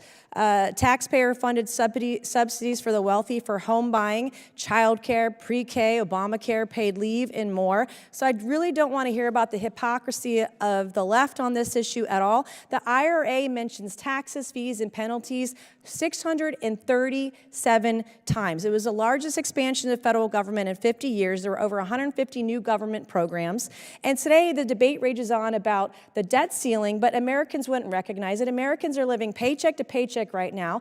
They can't afford a platinum credit card with no limits, and yet that's what the federal government is doing today. The debate is not about, you know, not raising the debt ceiling. The debate is about how much to raise the debt ceiling by. The debate is not about how soon to balance the budget. The debate is not about that at all. It's not about fixing Washington's out-of-control spending, which, by the way, is bipartisan because under President Trump, he raised the debt by $8 trillion. Under President Biden, over $4 trillion. $12 trillion added to the debt over the last 6 years. And we have to deal with nonsense in this committee when we're trying to talk about ways that we can reduce waste, fraud, and abuse in the American government system. American families who run a business or run their family budgets, they understand something that the Congress does not. They cannot run on a deficit. They have to balance their checkbooks every single week. And I'm not going to give my teenage kids a platinum credit card with no limits whatsoever.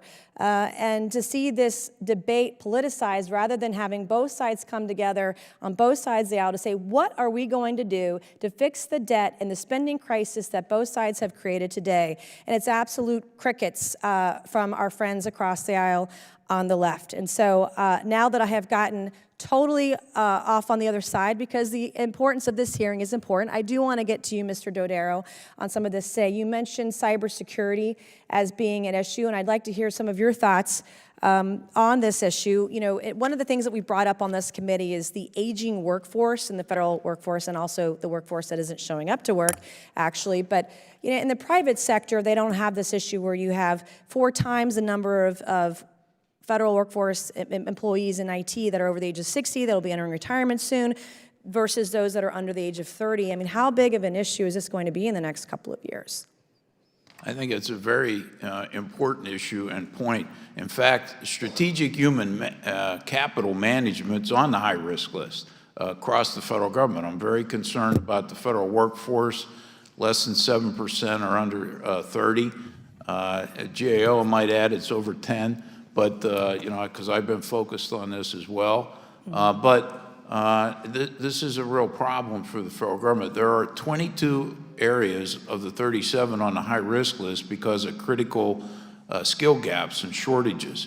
Government-wide in the cybersecurity area, human capital management, acquisition management, and there's individual agency skill gaps in a lot of critical agencies across the government. So this is a real problem that the government has, and I'm concerned about it. And the last thing I will add, I only have 10 seconds left. I was learning COBOL in the late 90s. I was a programmer during Y2K, and back then in the late 90s, those were legacy systems. Yes. And the number of systems that we have on COBOL and the advent of technology, even AI, and accessing our vulnerabilities and keeping data safe and secure is something else that we need to explore. I know your office is on top of it, so we really appreciate the reports you've been putting out and bringing cybersecurity to the forefront of this conversation. Thank you, Mr. Chairman, and I yield back.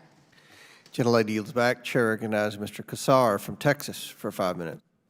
Thank you, Mr. Chairman. And I think it's entirely appropriate that the Democratic minority on this committee be talking about the potential impeding crash of the American economy and the global economy if the American government, for the first time ever, doesn't pay its bills. I think if anything should be on the high-risk list, that's probably number one, would be if this Congress, led by the Republican majority, forces a default for the first time ever against the American people by this Congress not paying our bills. And so if we want to have conversation here about making sure we don't have tax breaks for the wealthiest Americans or the biggest corporations, I think that would have enormous support here from the Democratic minority. I think it'd be great for us to talk about repealing the last of the Trump tax scam, which we know benefited the top 1% of 1%. Our colleague here, Congressman Jimmy Gomez, recently introduced the 99.5% Act, which would close loopholes on the estate tax and end benefits for those billionaires that continue to avoid paying their fair share every single year. That is, of course, not in Mr. Dodaro's report because that isn't part of your gig, but since it was brought up, I think really important for us to say here that that is an extremely high risk to the American economy and to the federal government if for the first time ever folks refuse to pay, the Republican majority refuses to pay America's bills, basically holding things like SNAP benefits for ransom over it, which would take food out of children's mouths and seniors' mouths, and holding things like veterans' health care hostage. One thing, just to get back to my line of questioning here for you, Mr. Dodaro, your report rightly highlights the fact that the climate crisis is having a devastating impact on our communities. In Central Texas, 100-year floods. Now we really call every couple of year floods. We've had 3 of those in the last 10 years. So your report says that FEMA really needs to update its work in order to address things like wildfires and floods. Tell us, would FEMA be able to achieve some of your recommendations and do the work that you all are tasking it to do if its budget were cut by, say, 22%? How would that impact FEMA's ability and other agencies' ability to achieve your recommendations to deal with climate? Yeah, it would definitely complicate their efforts by how much, I don't know. It depends on whether or not they have carryover money left or multi-year funding that's available. But FEMA workforce has been a particular problem over the years, and we've written a lot about the current gap. They'd have difficulty, staffing if we had, multiple disasters, but they have special resources they can call on. But the biggest issue, though, there on the high-risk list is flood insurance. And given what you said, I'm going to ask Ms. Oris Williams-Browns to talk about what we think needs to be done in the flood insurance area. Oris? In the National Flood Insurance Program, this is a program that's been on the list for many years, basically following Katrina. It's a federal program, and basically the federal government stepped into the space because there was a lack of a private market, because no surprise, you're quite familiar, flooding can be unpredictable, but flooding is also the great equalizer. And the challenge with the program is balancing affordability with sustainability of the program. And FEMA's been unable to charge actuarially sound rates. They've taken some steps recently to improve the rate setting process, and that increases premiums, but it also makes sure that the premiums reflect the risk of flooding. And this is an area that FEMA can only do so much. It does also require a federal intervention in terms of addressing a number of issues related to the program. With the goal being you don't want your flood insurance to be unaffordable, nor do you want the program to be insolvent. Exactly. And so, I would assume that a 22% cut to something like FEMA would make that even more challenging. It would make administering the program challenging. And so again, I think it is entirely appropriate for the Democrats in the hearing here today to be raising that massive cuts to programs like FEMA will make addressing flood insurance harder. It will make it harder to make sure your flood insurance isn't unaffordable, harder to make sure your the flood insurance program isn't insolvent, harder for us to deal with crop insurance as we see our crops suffer from the climate crisis, along with consistent attacks on basic programs like SNAP, which most folks know as food stamps. We want to make sure that we have teachers in our schools. We want to make sure that folks are able to put food on the table, and we want to make sure that folks are able to be more and more resilient from all of these disasters. We've gone through floods and freezes, gone through the entire electric grid in Texas shutting down, and we need to be expanding these programs, not curtailing them. Thank you, Chairman. I yield back. Chair recognizes Mr. Biggs for 5 minutes. Thank you, Mr. Chairman. Thank you, Mr. Dodaro. Your report suggests that as of December 2021, DOD expected to spend more than $1.9 trillion to acquire weapons systems. Over what time period is this spending expected? I'm going to ask Mr. DiNapoli, our expert in that area, to respond. Tim? Thank you for that question. It's a difficult one to answer because most of those weapon systems that equates to a life cycle cost, so that can stretch out for 10, 20, 30, 40 years. So it is a long period of time. So as you look at it, have you made any modification vis-a-vis the use of weapons from our stockpile in the Ukrainian crisis? So as we mentioned before, that we do have a body of work ongoing, taking a look at not only what's been provided to the Ukrainian armed forces, but also what we're doing to replenish the stocks that we've taken them from. So tell us what the result of your reanalysis or modification would be. It is still ongoing, so we can't actually give you the final results, but we are looking at ways in which, how they determine which stocks would be provided from where, how we're going to, whether we replenish them with new stocks, we're just going to let them draw down, how we're going to buy those new stocks, and how we're going to, and when they're going to be available back to the armed forces. Have you made any recommendations? Not of yet in that particular area. So on DOD financial management, you indicated that DOD has long-standing issues, including ineffective processes, systems, and controls, incomplete corrective actions, and the need for more effective monitoring and reporting. And I think you testified to Mr. Grothman regarding their failure of an audit in 2022.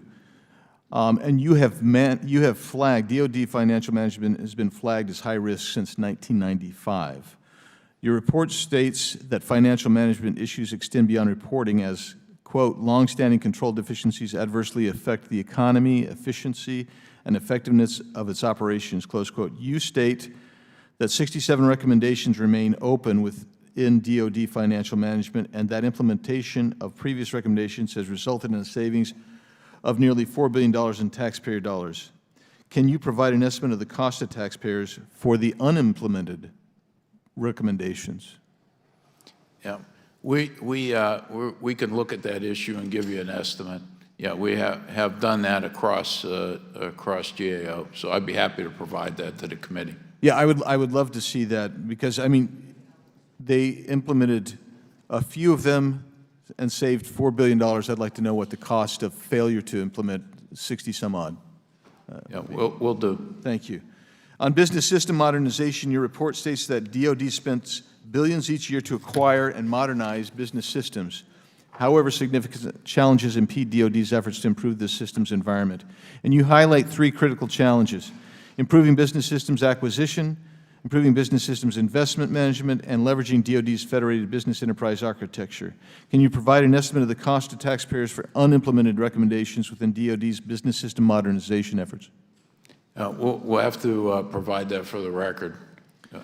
Okay, I look forward to seeing that. You also state that weaknesses in management of contracts, finances, supply chain, support acquisition, and weapons systems acquisition adversely affect DOD's efficiency, effectiveness, and render its operations vulnerable to waste, fraud, and abuse, which in turn affects the readiness and capabilities of U.S. military forces. Can you discuss the final impact in more depth? What is the effect of waste within the Department of Defense on military readiness? And then I would ask if you're familiar with a study that was released, or where they estimated $125 billion a year was being wasted in DOD.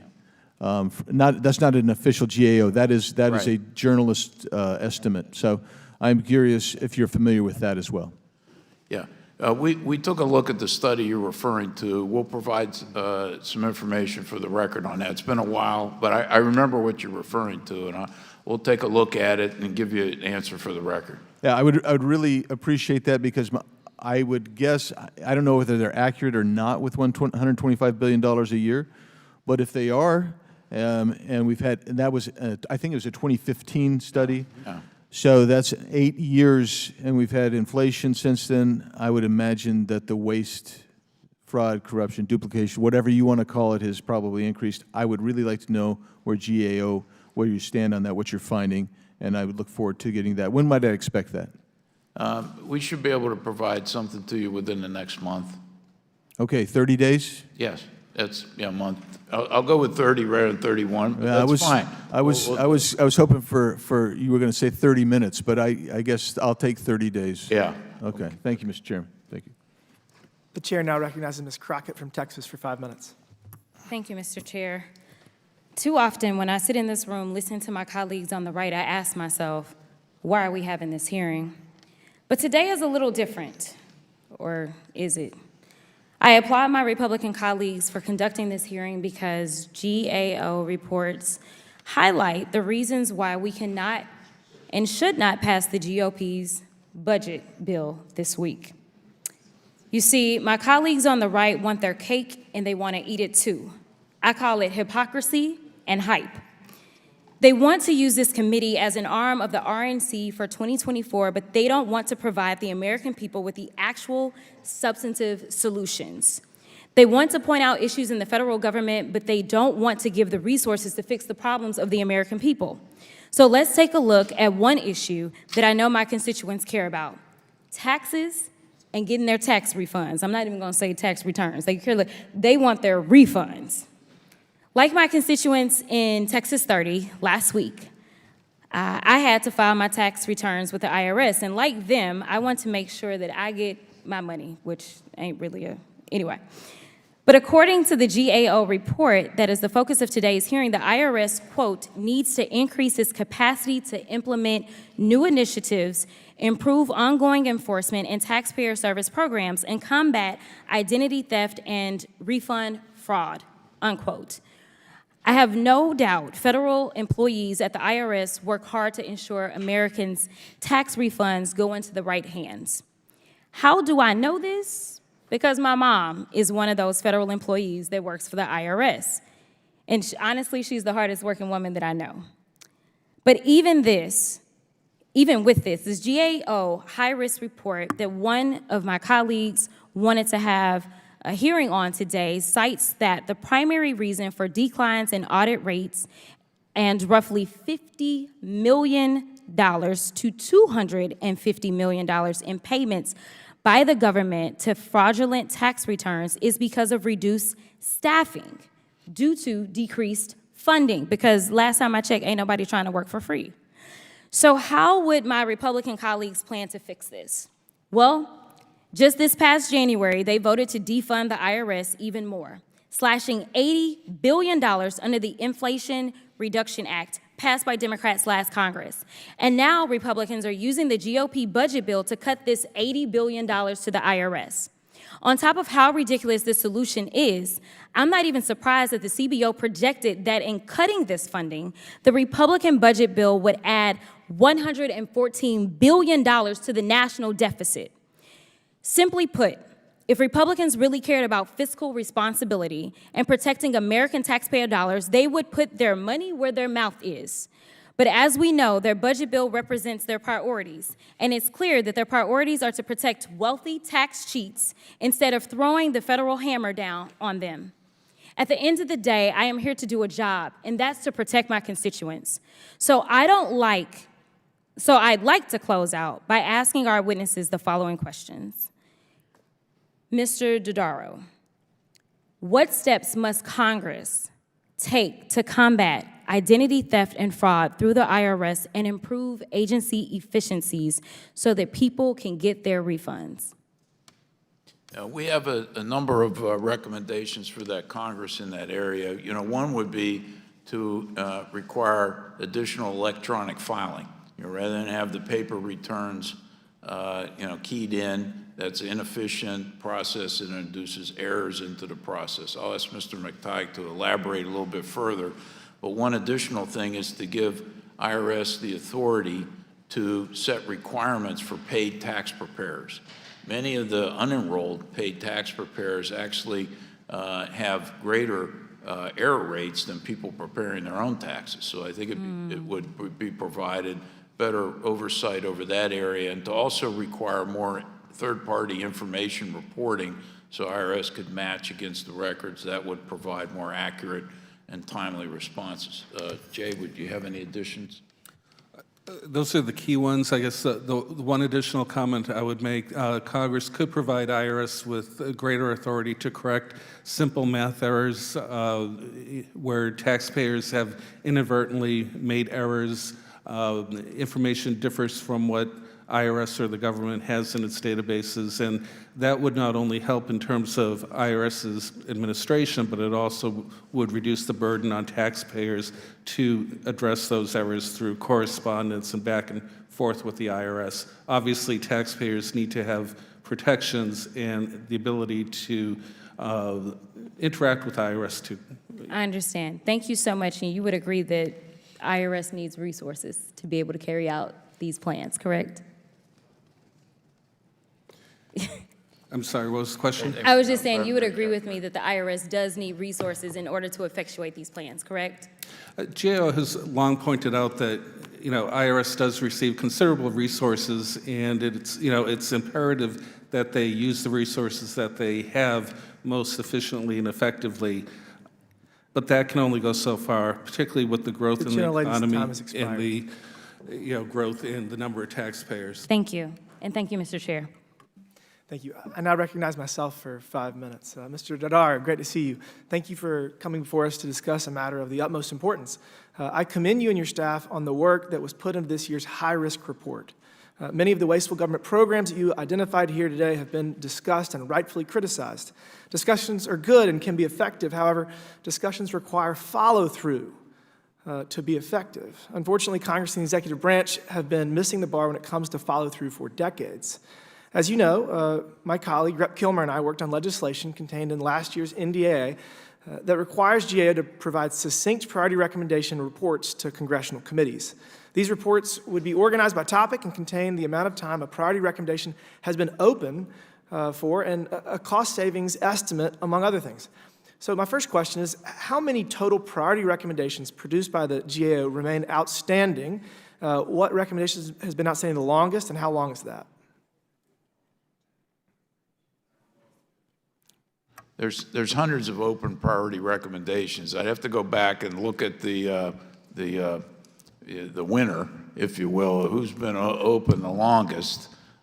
There's a number to go back a number of years. It's years. It's years. 10 years or less? Well, I don't know, and I'm not going to guess. Sure. We don't guess at GAO. We'll give you the facts. I'll give you another one. What recommendation that hasn't been addressed concerns you the most? There's a number that could save a lot of money. The one I mentioned earlier in the Medicare area, where you were paying people differently based on place of service for the same service. That doesn't seem to be a good practice on the part of the federal government. Secondly, would be the one I just mentioned on IRS, which is to give IRS to set requirements for paid tax preparers. I think that would generate additional revenue for the federal government without any additional costs, and it'd be a more fair and equitable tax system. The one on Hanford is important too, because that has, in low-level radioactive waste disposal, that has tens of billions of dollars in potential benefits. I know you don't like guessing, but what if we implemented all of the recommendations you've made? How much do you think that would save the federal government? Between 30 billion and 100 billion. So we should implement these recommendations, correct? I don't have to guess on that, yes. Okay. Yes. How much of this falls on congressional inaction compared to the executive branch agencies? It falls, about equally. There's a number of open recommendations for the Congress as well as the agencies. Most of the big dollar savings, though, would have to require congressional action. So in regards to the initial report from the legislation that was signed into law last year in the NDAA, how far along is it, and when do you think Congress should expect to receive it? You'll have it in June. In June? Yeah. Okay. Well, thank you. I want to transition to PPP fraud. Obviously, tens of billions, possibly $100 billion was stolen through the PPP loan program. And I actually introduced the PPP Shell Company Discovery Act, which basically forces communication between SBA, IRS, and DOJ. And I think that's just one step in reclaiming fraudulent payments. I guess my question is the SBA fit to mitigate fraud in future emergency situations? Did we learn anything? Yes, so we learned quite a bit. SBA is trying to put in place a better fraud management framework that meets GAO best practices.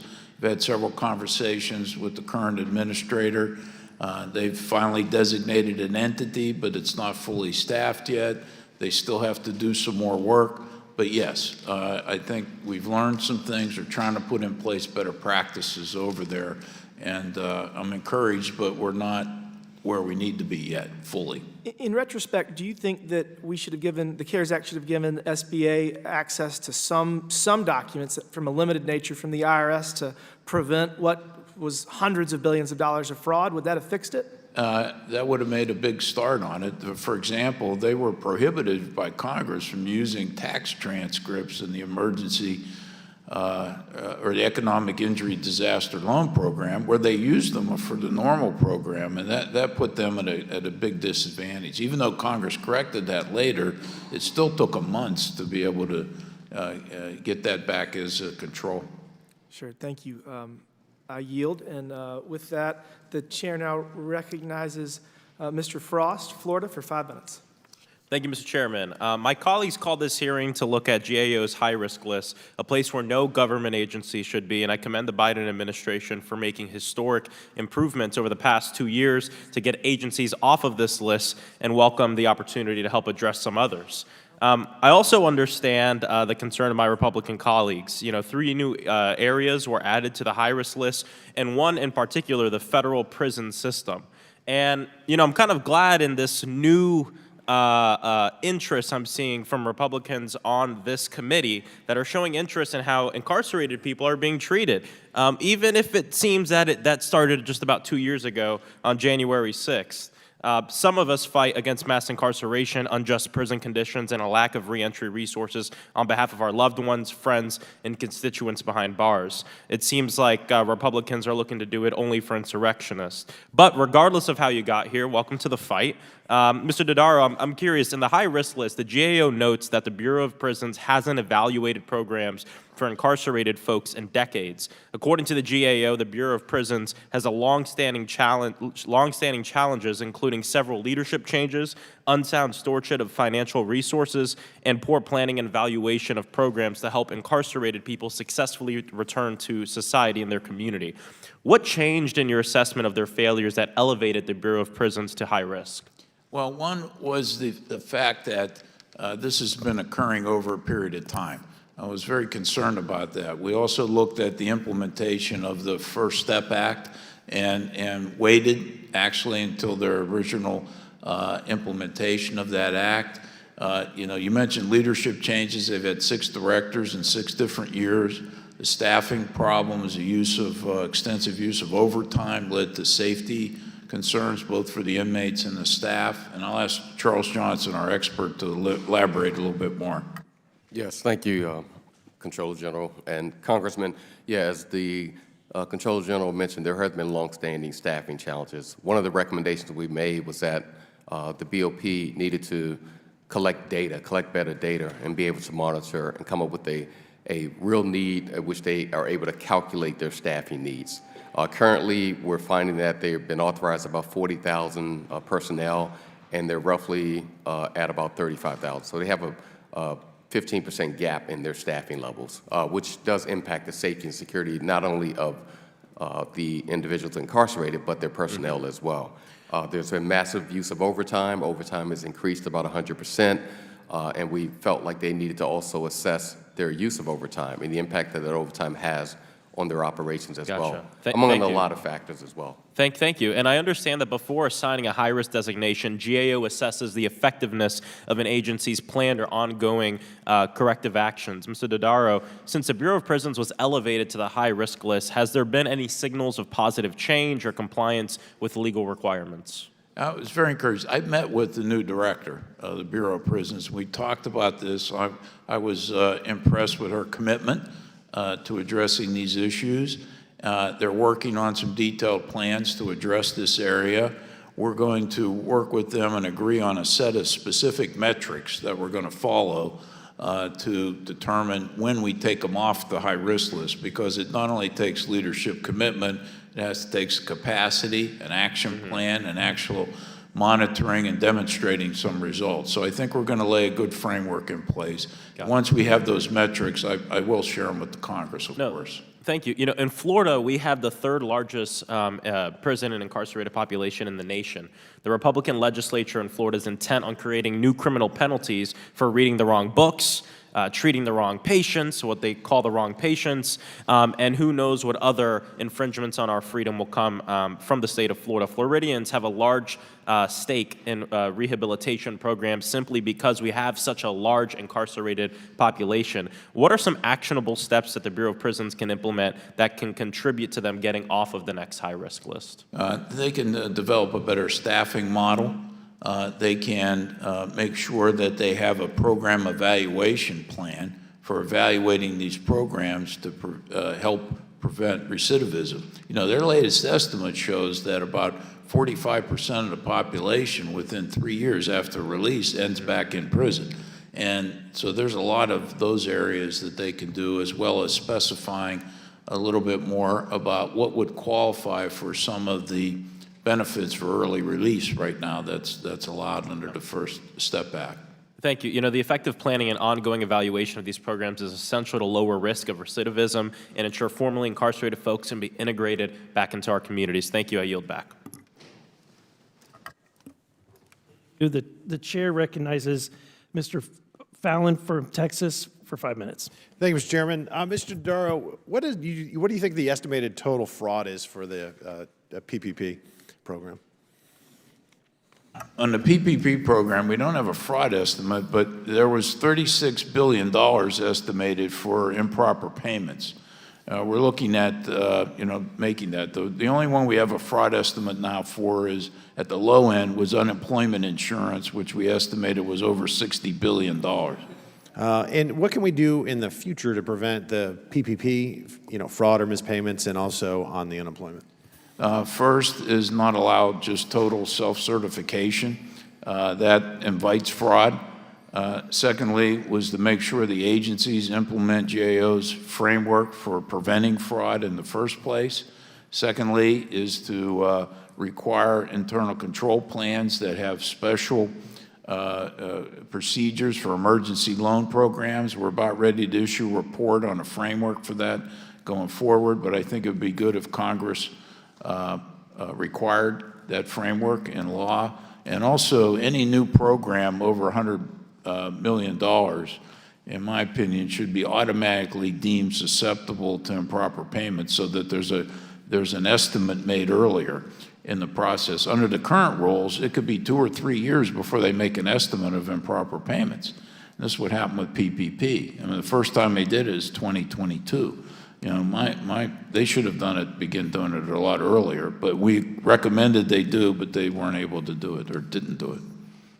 We don't hear a lot in this building, common sense, in good sense, so thank you for that. The Department of Defense spends billions of dollars each year to acquire and modernize business systems, including ones that address key, areas such as like personnel, financial management, healthcare, and logistics, et cetera.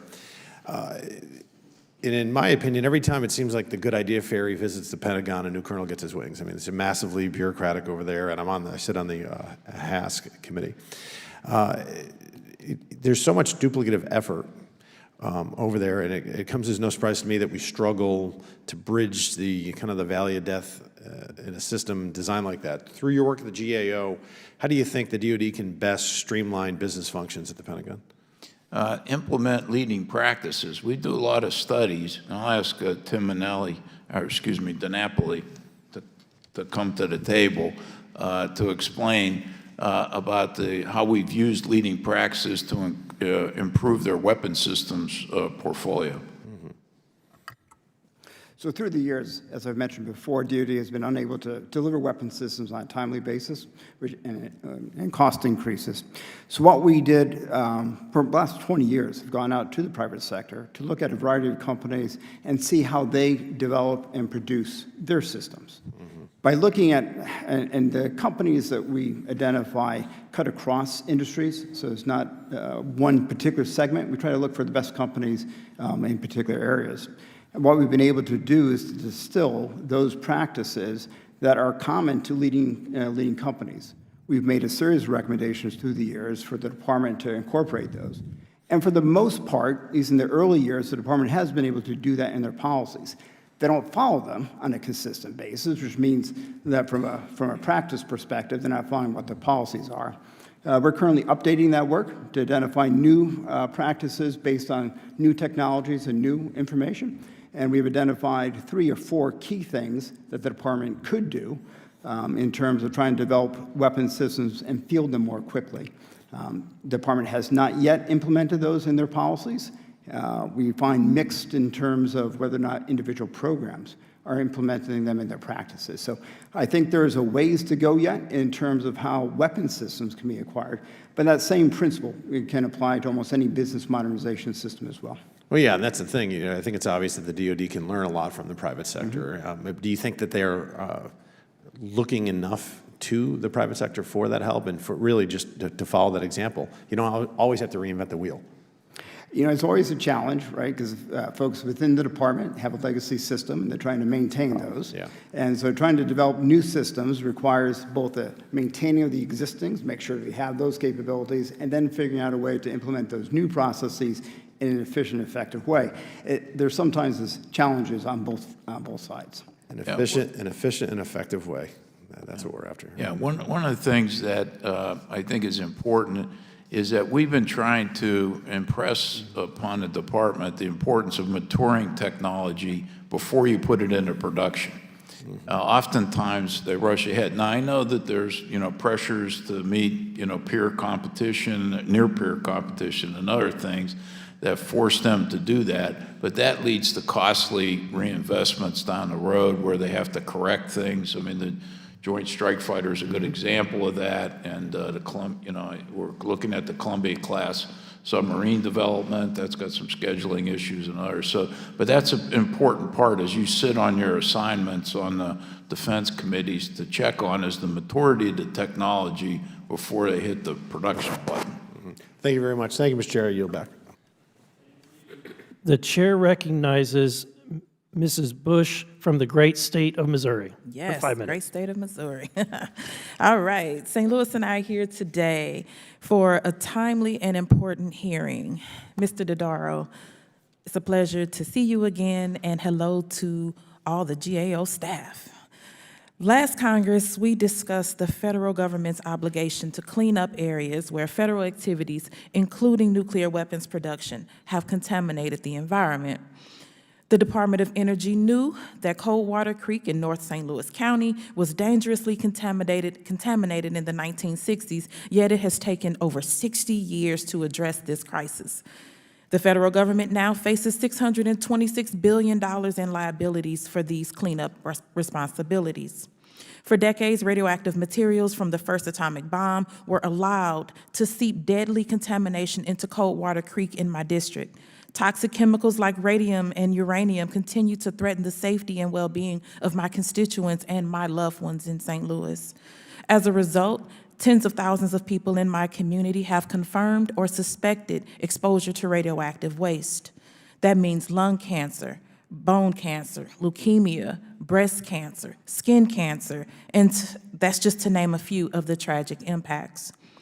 Far beyond the monetary cost, I know the human toll that this high-risk area takes because I've lived it and my constituents continue to live it every single day. We're not talking about a distant problem. I am in this room. I lived by the creek for a number of years. Even when I moved a few minutes away, the fully finished basement of my new townhouse would flood with potentially radioactive water. My son's room was in that basement. Our children are not safe living near the graveyard of an atomic bomb factory. Mr. Dodaro, what progress has been made on the Coldwater Creek issues, which remains on the high-risk list since 2021? Ask Mr. Gaffigan, our expert, to respond, please. Thank you for the question, Congresswoman. And we discussed this 2 years ago. We did. We did. And at your request, we've been looking at this issue. Coldwater Creek is one of 20 FUSRAP sites, which were the commercial side of the Manhattan Project that have left a legacy of waste, not only in your state, but 7 other states. So we are currently undergoing a review of the Corps. The Army Corps is charged with the cleanup of these 20 sites, and we're looking at Coldwater Creek and all the sites and all these communities and assessing where they are and assessing the environmental liabilities, where the risks are. Are they following leading practices for doing the cleanup? And what is the engagement with the community, the communication and sharing with the folks of what's going on? So we're looking at all those issues, and we visited Coldwater Creek in November of 2022, talked to the residents there and the cleanup officials, and we expect to report to you in August of 23 on the status of that project as well as the others. Thank you. Thank you for all of that info. All right. And we know, as we know, some progress has been made. Much more still needs to be done just across the board. Last October, high levels of radioactive exposure were detected in samples taken from the library, from the kitchen, classrooms, fields, and playground of Jana Elementary School in my district. The school has since been permanently shut down. Mr. Dodaro, or what more can the federal government do to tackle this serious issue? Or it can go to, yeah. Yeah, sure. And that's one of the things we're looking at. I know there's been several studies done just to that elementary school and what's going on. And I think that'll be encompassed in our report as well because of contamination from that site. Okay, thank you. Yesterday, I introduced the bipartisan, bicameral Justice for Jana Elementary Act to ensure that potentially radiation-exposed schools in my district are lifted up and not left behind. It will require the federal government to clean up Jana Elementary and test other properties in the school district for contamination. You know, when we think about this issue while Republicans are working to cut funding that will undermine the federal government's ability to meet its obligations to clean contaminated areas and assist suffering communities like ours. Democrats, we are working to make sure the federal government does more and invests more robust funding to support our communities. Congress and the federal government must meet their hazardous waste cleanup obligations to our communities. Yet Republicans and their Default on America Act would deprive the government of resources to tackle these hazards and put the health and education of yet another generation of children at risk. I want to thank Mr. Dodaro and the GAO for being here today and answering our questions. I yield back. Thank you. The chair recognizes myself for 5 minutes. Thank you, Mr. Dodaro. There have been several programs that have been mentioned today and in your testimony that have been included in the high-risk list since the 90s. So the ones I recall is Medicare, the fact there's improper payments, cybersecurity, which is a high risk, strategic human capital management. Any others? The ones from the 1990, the original charter list, if you will, was the DOD weapon systems, the tax administration, Department of Energy contracting system, NASA's acquisition system, and Medicare. Okay, and so have any of these agencies fallen off the list? Which ones? These are the ones that are currently on the list. That have been there since the 90s? Yeah, there was 14 on the original 1990. I'm talking about just the original 1990 list. There were 14, 6 are left. So eight have come off the list over time. And we've had, and in total, have been about 27 areas we've designated over time that have come off the list. There's a complete list in the report on when they came off the list. So is there any factors that are in common with the 6 that are remaining on the list? Any structural issues with those? Yeah, there's some inherent risk, associated with those issues. Weapon systems are one-of-a-kind kind of things that are developed. Medicare is a large and growing program with, thousands of, if not millions of transactions every year.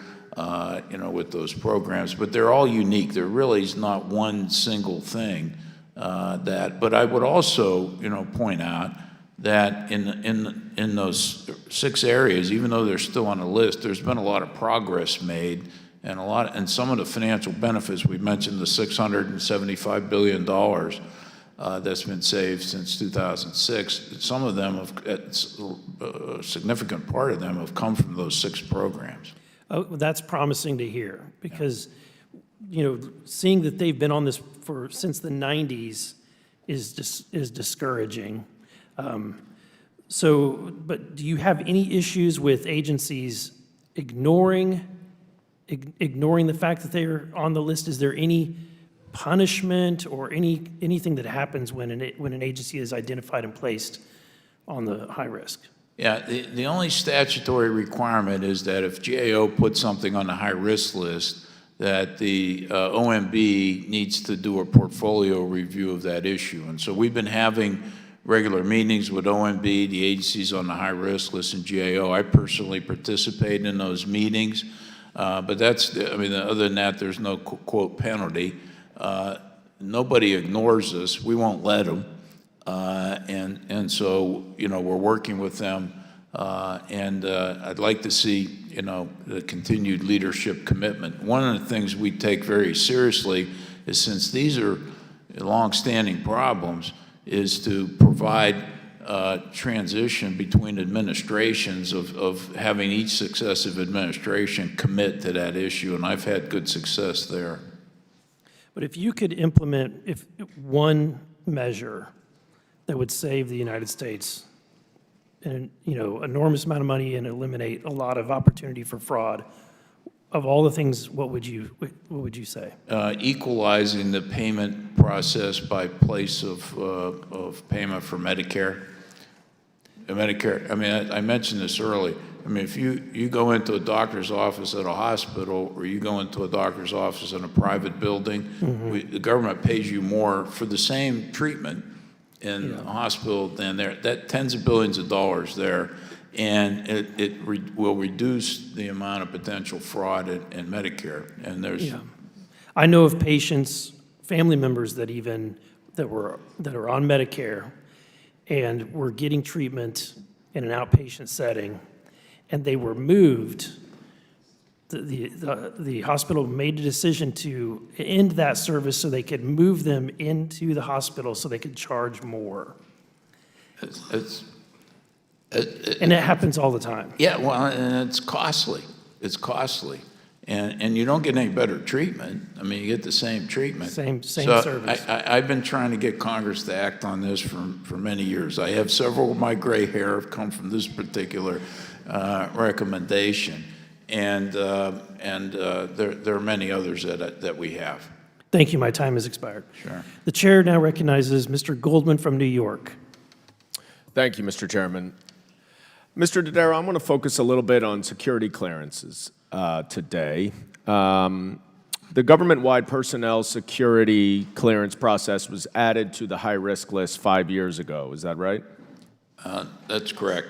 All right. I see you have a colleague join you. Happy for her to answer any of these questions. That year, the federal government announced the Trusted Workforce 2.0, which was an ambitious personnel vetting reform plan that intended to streamline and expedite the 3 personnel vetting processes under a single policy framework, focusing on suitability as well as fitness, and a couple of other issues that I'll get to. In the most recent high-risk report, the GAO says that considerable progress has been made in implementing this reform, but there is no rating for this area since the last report. It also identifies several problems, including examples of partially met initiatives relating to capacity, which is a schedule to manage oversight of security clearances, an action plan,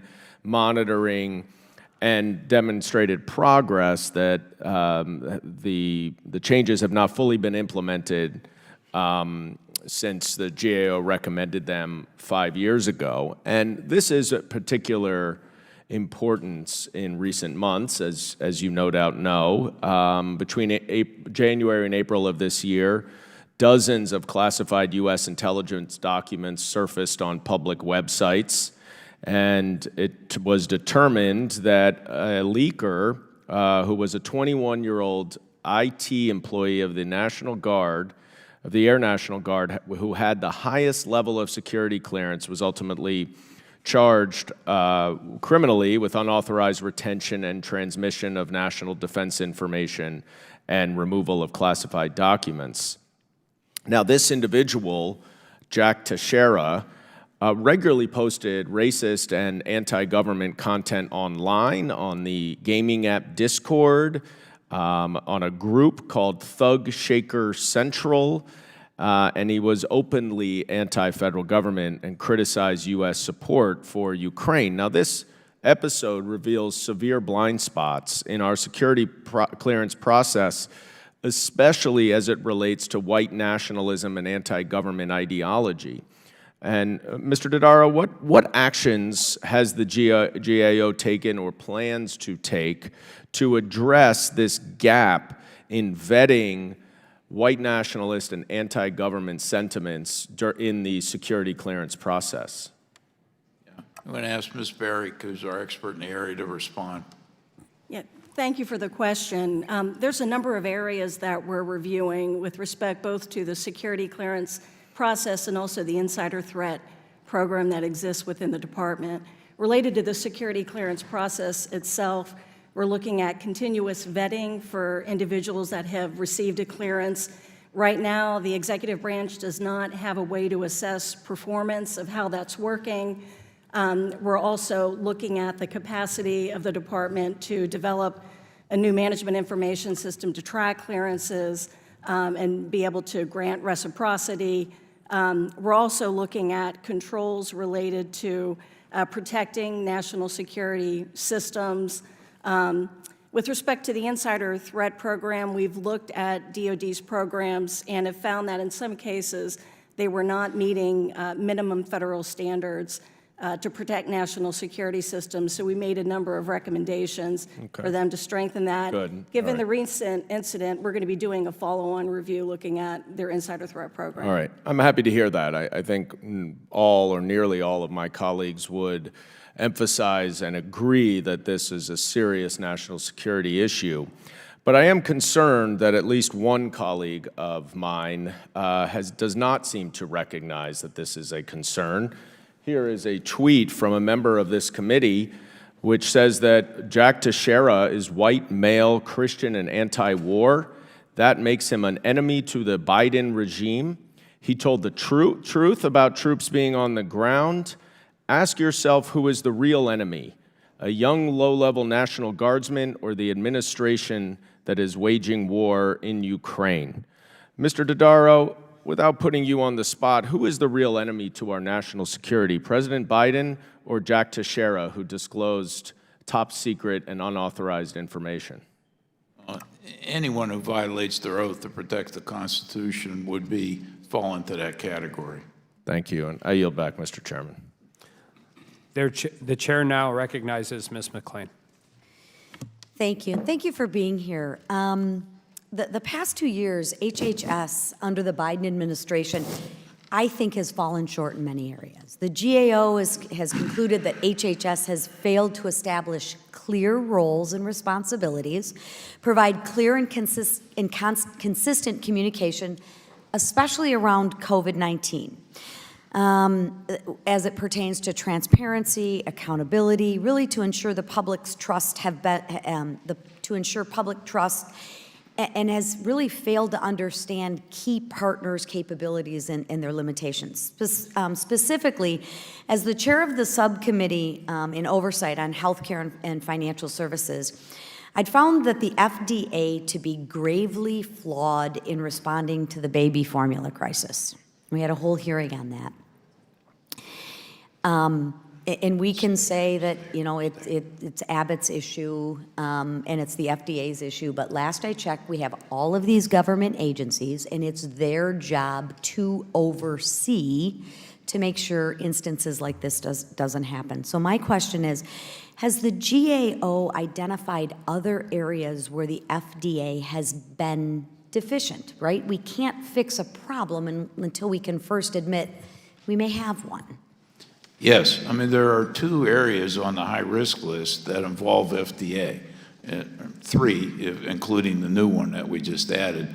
But one is oversight of medical products and safety, including pharmaceuticals, also a range of drugs, as well as medical devices. And we made a lot of recommendations there. The other is food safety. We've had food safety on the high-risk list for a number of years, and FDA is one of the key players there as well. So I'm curious, because in my hearing I asked a couple questions, but I'm curious to know if you know how many of those regulators are actually back to work and not teleworking. Offhand, I don't know. I don't know if any of my colleagues know. Apparently not. But we're looking at the use of telework across the federal government. So I'll check with that team. They're not here today, and see if we have an answer there. We can. I mean, I would think as a regulator, it's kind of difficult to regulate a facility sitting on your couch. But, you know, I think some jobs, as much as we'd like to stay at home, we actually have to begin to hold the government to the same standards that we hold private industry to. And that is outcomes and outcome-based. What changes have been made around food security and food safety? Not enough in our view. I mean, we've been calling for a government-wide food security safety plan for a number of years with clear performance measures and guidelines. That hasn't been forthcoming. Well, what? So I just want to make sure I understand. Right. So we have a government agency that is their job to oversee food safety, right? They hold right? They Well, hold. there's 15 federal agencies My- and 30 different laws that require them to have food safety. You have USDA involved, you have CDC, Sure. you have So other- 15 agencies. Right, My, right. yeah. All right. Thank you for that clarification. So we Yeah, have 15 agencies upon agency upon agency Right. to do a job. From what I heard you say, we've given them recommendations or we've asked for some sort of accountability, some sort of measurements, and they just haven't had the No. opportunity to No. do it. I No, wonder no. what they're doing. Well, they're Clearly not their job. Well, they're doing a lot that of they're things. paid and to they- do. and they're doing a lot of things, and I'll ask Mr. Gaffigan to respond on food safety. But the issue is... But hang on the one issue second. is- Let yeah. me, and I don't mean to interrupt you, but Yeah. we've asked them for outcomes on the job that they were signed up and paid to do, and we have not received that from them? There's no government-wide plan yet. We've asked Congress to require the government-wide plan, to recreate an interagency working group to work together. We've even recommended in the past there be a single food safety program, and that Congress, move in that direction. So the agencies haven't done it, and Congress hasn't required them to do it. Mark, you want to add anything there? Yeah, it's been frustrating since 2007, all those options we've laid out, both for the executive branch and for Congress. And to come back to your example of infant formula, in the response, they said, well, let's develop immediate national Let's strategy. hire more people to do a study. Let's develop an immediate national strategy. That's not the way to do a national strategy, right? An immediate national strategy. So they're planning to try to formalize that. But for each thing that comes up, these agencies, working with all the regulations, try to address them piecemeal. And we think a national strategy would be a much more effective way to do that. Yeah, like, for example, on the infant food safety infant formula, if I might, I think Briefly. this is a very important point. On that area, that market for infant formula is a very fragile, concentrated market that's insulated from domestic and foreign production. And also, a big factor is the WIC program, and there's a single-payer approach on the WIC program. So even though you have FDA there, the actions taken by HHS and how we hire companies to provide services through the states on the WIC program has a big impact on the infant formula market. So you need a whole government approach to deal with these issues. We'll talk appreciate more. the indulgence of the chair. I'm sorry. The chair now recognizes Ms. Porter from California. Thank you very much. And they say bipartisanship is dead. And yet, I am the ranking member of the Oversight Subcommittee on Healthcare and Financial Services, and Representative McClain is the chairwoman of that committee, and I want to echo a lot of what she just asked you about. She is absolutely right that we need to be outcome-based, that we had a terrific hearing on this, and yet did not get, I don't think, a fully satisfactory plan. I think what you've added to us very helpfully, Mr. Dodaro, is a sense that it's not just the FDA, that we have bad interagency, or I should, sometimes bad interagency communication, certainly a much better opportunity for interagency cooperation. So I'm interested in the whole of government approach. I think would be happy to talk with my colleague on the other side of the aisle about whether or not that's something we should have a hearing about, because I think what we took away, both of us, Republican and Democrat, from the FDA hearing is that what we saw with the infant formula crisis could very well occur again, because we have not fully adapted and changed. Would you agree with that? Absolutely. That's why they're on the high-risk list. I'm very concerned about, FDA's got challenges on both of their fronts, on the food safety front and on the medical product safety, particularly since a lot of that is domestic or foreign production now in those areas. So both of their responsibilities have grown, and I think it's a need to take a re-examination of their capabilities. We've raised the need for a workforce plan for FDA and others, and I'm really concerned about this because part of this is, and I've spent most of my career trying to get the government to adapt to changing circumstances in their environment, and this has outstripped the capacity, I believe, of FDA deal with these issues on a satisfactory basis. Yeah, amen. And I will just say that I think a big focus of my time in Congress has been trying to get the government to adapt to changes in circumstances. So I take it that you think that the FDA's announcement to create a human foods program is only a partial solution here to the larger problem of interagency coordination that's needed. Absolutely.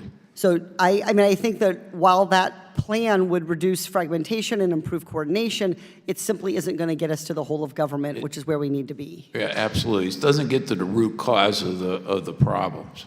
Now, as you know, doing the work and being outcome-based, as Representative McLean says, takes resources. The President's fiscal year 2024 budget requests an increase of $521 million for the FDA, about 10% more than last year.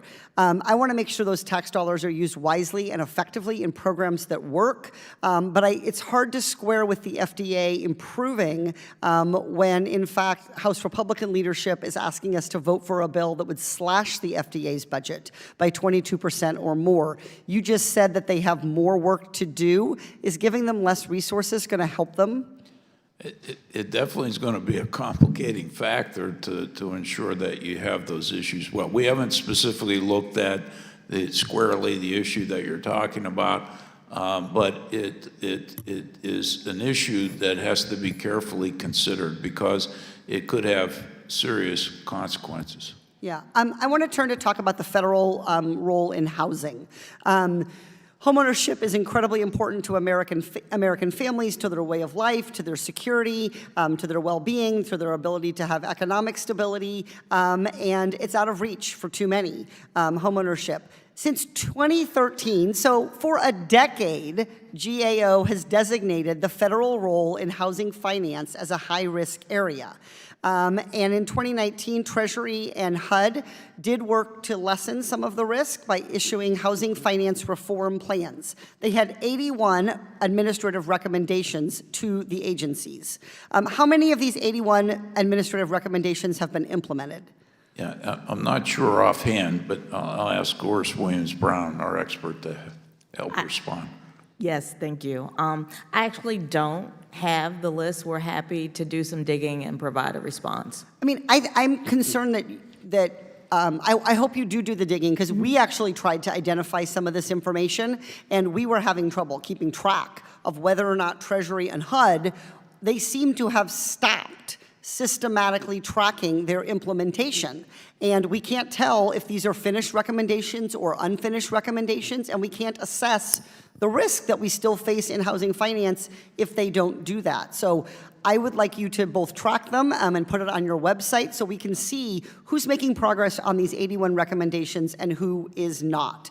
I also want to just point out briefly, Mr. Chair, if I could, that you also made 35 recommendations to Congress on reducing risk in housing finance, and Congress has enacted 0. And so this is, again, like with the FDA, a problem both of agencies and Congress having opportunities, and we can't just keep passing the buck back and forth between each other. We have to act in concert to deliver. So thank you very much for your indulgence, Mr. Chair. Chair now recognizes Ms. Bobart from Colorado. Thank you, Mr. Chairman, and thank you to Comptroller Dodaro for joining us today. It is this committee's responsibility to investigate the root and root out causes of waste, fraud, and abuse and mismanagement. Noticeably, this year's report indicated that the Department of Health and Human Services leadership and coordination of public health emergencies, even though COVID is over, and the unemployment insurance system, it was added to the high-risk list after the Biden administration has continued to fumble the ball when it comes to responsibly managing taxpayer dollars regarding COVID management. Comptroller Dodaro, for some background information, what are some of the ways that certain agencies and programs are added to the high-risk list? Yeah, we consider a number of factors. One, we do ongoing work at GAO all the time across all areas of the federal government. So we look at our institutional knowledge of these issues. We consult Each inspector general lists what they believe the top management issues are in each of their individual agencies across government, so we consult that. We consider the amount of money that's involved. It has to be at least $1 billion. And we look at a lot of qualitative factors as well, the impact on public safety, for example, and other matters. Thank you. The high-risk list this year included one very notable addition, the Department of Health and Human Services Leadership and Coordination of Public Health Emergencies. Can you elaborate on their failures of this program? Yes. I'll ask Jess Farb, who's our expert in the healthcare area. Thank you for the question. Yes, ma'am. So we looked at HHS's response to public health emergencies over decades. So not just the most recent emergency that we're all familiar with, but response to Zika, response to natural disasters, responses to Ebola. And so looking at that, we found that HHS did not have a number of things in place that would have helped with this response, including understanding roles and responsibilities, the capacity of their partners, communicating clearly with the public, being transparent about actions that need to be taken. So there were a number of things that we observed over time across multiple public health emergencies that allowed us to sort of come to the conclusion that they needed to be added to the list. Yeah, and I want to keep it visible to the American public and to the Congress, because I don't think we're anywhere near as prepared for the next emergency as we need to be. So have these leadership failures at HHS contributed to other, it sounds like it does, other health emergencies like the baby formula shortage, the crisis at the border, and the several other natural disasters that took place just last year? HHS is a very complex department, as we all know, and having multiple components that both need to act independently but also work together. And we were talking about this earlier, how agencies need to coordinate not only across the government, but also even within the department. And this is a case with HHS that they need to do more coordination within the department to respond. The report found that the GAO has consistently found deficiencies in HHS's ability to lead the country's preparedness, as mentioned, and response for more than 10 years, which is quite literally their job to do. According to a report published in January of last year, you identified 246 total recommendations for improving federal operations at HHS alone. How many of your recommendations has the Biden administration implemented? I believe we'll have to get back to you with an answer on that for the record. I don't know off the top of my head how many they've implemented, but they have implemented some recommendations. How many of that total number, I can't give you the number today. Yeah, and I would say, HHS is one of the agencies that has a relatively lower percentage of implementing our recommendations than is a norm across federal government. So we're trying to work to increase that, and whatever help we can get from the Congress, we'd appreciate. Thank you. I look forward to assisting in that and hearing that we have bipartisan support and getting Congress to act to assist you in that. I think we should put that as one of our priorities here. Another notable addition to this list is the unemployment insurance system. In your report, you indicated this addition is largely due to large amounts of fraud and improper payments, which have come at a huge cost to taxpayers, of course. Did the rate of these errors in unemployment insurance systems increase throughout the 53-week extension from this administration? It's been going on since during the entire pandemic, yes. Tom, would you like to add? Yeah, the improper payment rate went up. It's now at 22%, but that doesn't include the pandemic unemployment assistance program, where we expect that the improper payment rate is higher than that. Thank you. My time has expired, and I yield. Thank you for your answers. Thank you. The chair now recognizes Ms. Brown from Ohio. Thank you, Mr. Chairman, and thank you, Mr. Dodaro, for joining us today. I appreciate us holding this important hearing to review the Government Accountability Office biannual high-risk list. The high-risk list is an important tool for the government to responsibly manage trillions of dollars of spending. And if we're honest, when the Biden administration came into office, there were certainly opportunities for improved oversight of past federal spending. With the Trump administration's $2 trillion tax giveaway to the wealthy and giant corporations, Republicans' actions had a detrimental impact on the federal deficit. In fact, President Biden inherited a historically high deficit. As always, Democrats came in and started righting the ship. For example, take the investment in our tax enforcement made possible by the Inflation Reduction Act. That provision alone means billions of dollars back in the pockets of American people by having the wealthy begin to pay their fair share. Unfortunately, my friends on the other side of the aisle are proposing legislation to directly undo all of that good work. Their Default on America Act is part of the backwards catastrophic Republican plan. According to Moody's Analytics, the Republican budget would, quote, meaningfully increase the likelihood of a recession and result in 780,000 fewer jobs by the end of 2024, end quote. My colleagues on the other side of the aisle are willing to put our country on the brink of recession to make sure that the top 1% can get away with contributing half or a third of what a school teacher or firefighter pays in taxes. Does that make sense to anyone here?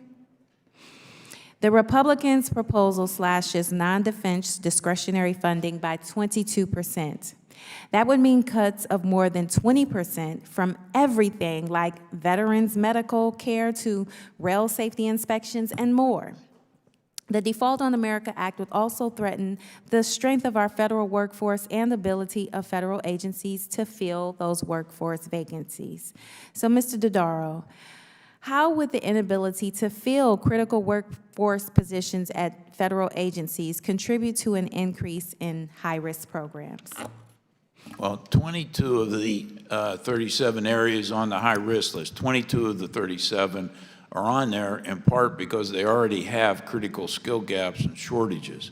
So the extent to which those continue or are exacerbated would prevent them from solving fully and gaining the capacity that they need to be able to address those issues. Thank you for that. Now, for the record, how much in savings is returned to the economy for every dollar spent at the GAO? In the last 5 years, it's averaged $145. Thank you. Frankly, I find it alarming that workforce and skills gaps, which would be significantly worsened by the default on our debt plan, could have such a harmful impact on the high-risk programs that the Biden administration is working diligently to address. According to the top experts, the Republicans plan to hold the full faith and credit of the United States hostage in order to force huge, unnecessary, and arbitrary cuts would potentially put the country on the brink of a recession, cost millions of jobs, and hurt us all. Meanwhile, House Democrats favor protecting public safety and improving public health, lowering costs for families and students, and supporting seniors and veterans. And with that, Mr. Chairman, I yield back. The chair now recognizes Mr. Fry from South Carolina. Thank you, Mr. Chairman, for having this hearing today, and thank you, Mr. Dodaro, for being here. The American people deserve to know where their money is being spent. I've talked with a lot of my constituents since being in Congress, and I know that they are hurting financially. We see that in inflation and other things. They have to decide right now between gas in the tank or groceries in the fridge. They have to say no to a lot of things right now. That is why it's so hard to look at this high-risk list. It makes me disappointed, it makes me frustrated, and I know that these big agencies and programs are prone to risk. They need to be good stewards of the taxpayer dollars. If the American people have to cut back on spending, why not the United States government too? Why not reform the way that we operate our agencies to account for the American taxpayer? I represent the 7th District in South Carolina, home to South Carolina's finest beaches and golf courses. It's a premier retirement destination. That being said, I also represent a lot of people who are on Medicare. In fact, my district has the highest population of Medicare beneficiaries in the state, with over 201,000 people enrolled. Mr. Dodaro, I want to talk about Medicare today, which again makes the GAO's high-risk list for the third decade, I think, at this point in a row. The improper payments going out under Medicare total nearly $81 billion. That's roughly 15% of the total costs of Medicare. I bet Americans would love to have a little piece of that back. So I get it. Medicare is a giant program with things going on. They slip through the cracks. In fiscal year 2022, $47 billion of Medicare funds were improperly paid out. Mr. Dodaro, where is that money going? I'll ask Ms. Farb, our healthcare expert, to respond. So a large portion of the improper payment rate that's calculated by the agency is driven by lack of documentation. So it's hard to know if the payment was made improperly, meaning it should be returned, so there's a monetary loss, or if there just was a lack of documentation. For example, a clinician didn't provide the information needed to approve the claim. So one of the things we've recommended in the past is that CMS take a look at the documentation requirements for clinicians and try to balance the idea of not overburdening clinicians, but also making sure that documentation, requirements are easy to meet. How much do you think is being distributed to fraudsters who are intentionally trying to rip off the federal government? I don't have an estimate of the exact amount of fraud, but we can get back to you on that for the record. But there's definitely cases that have been brought. In fact, most recently, within the last year, I think one of the biggest fraud in the Medicare program has been done by the Department of Justice under the task force. We get you, clearly, there are big cases of fraud involving a number of people. Right, thank you. And how much, would you say that most of the money is because of improper payments from clerical errors or otherwise? Is that where most of the loss is? It can be going to ineligible people. It could be going to ineligible providers.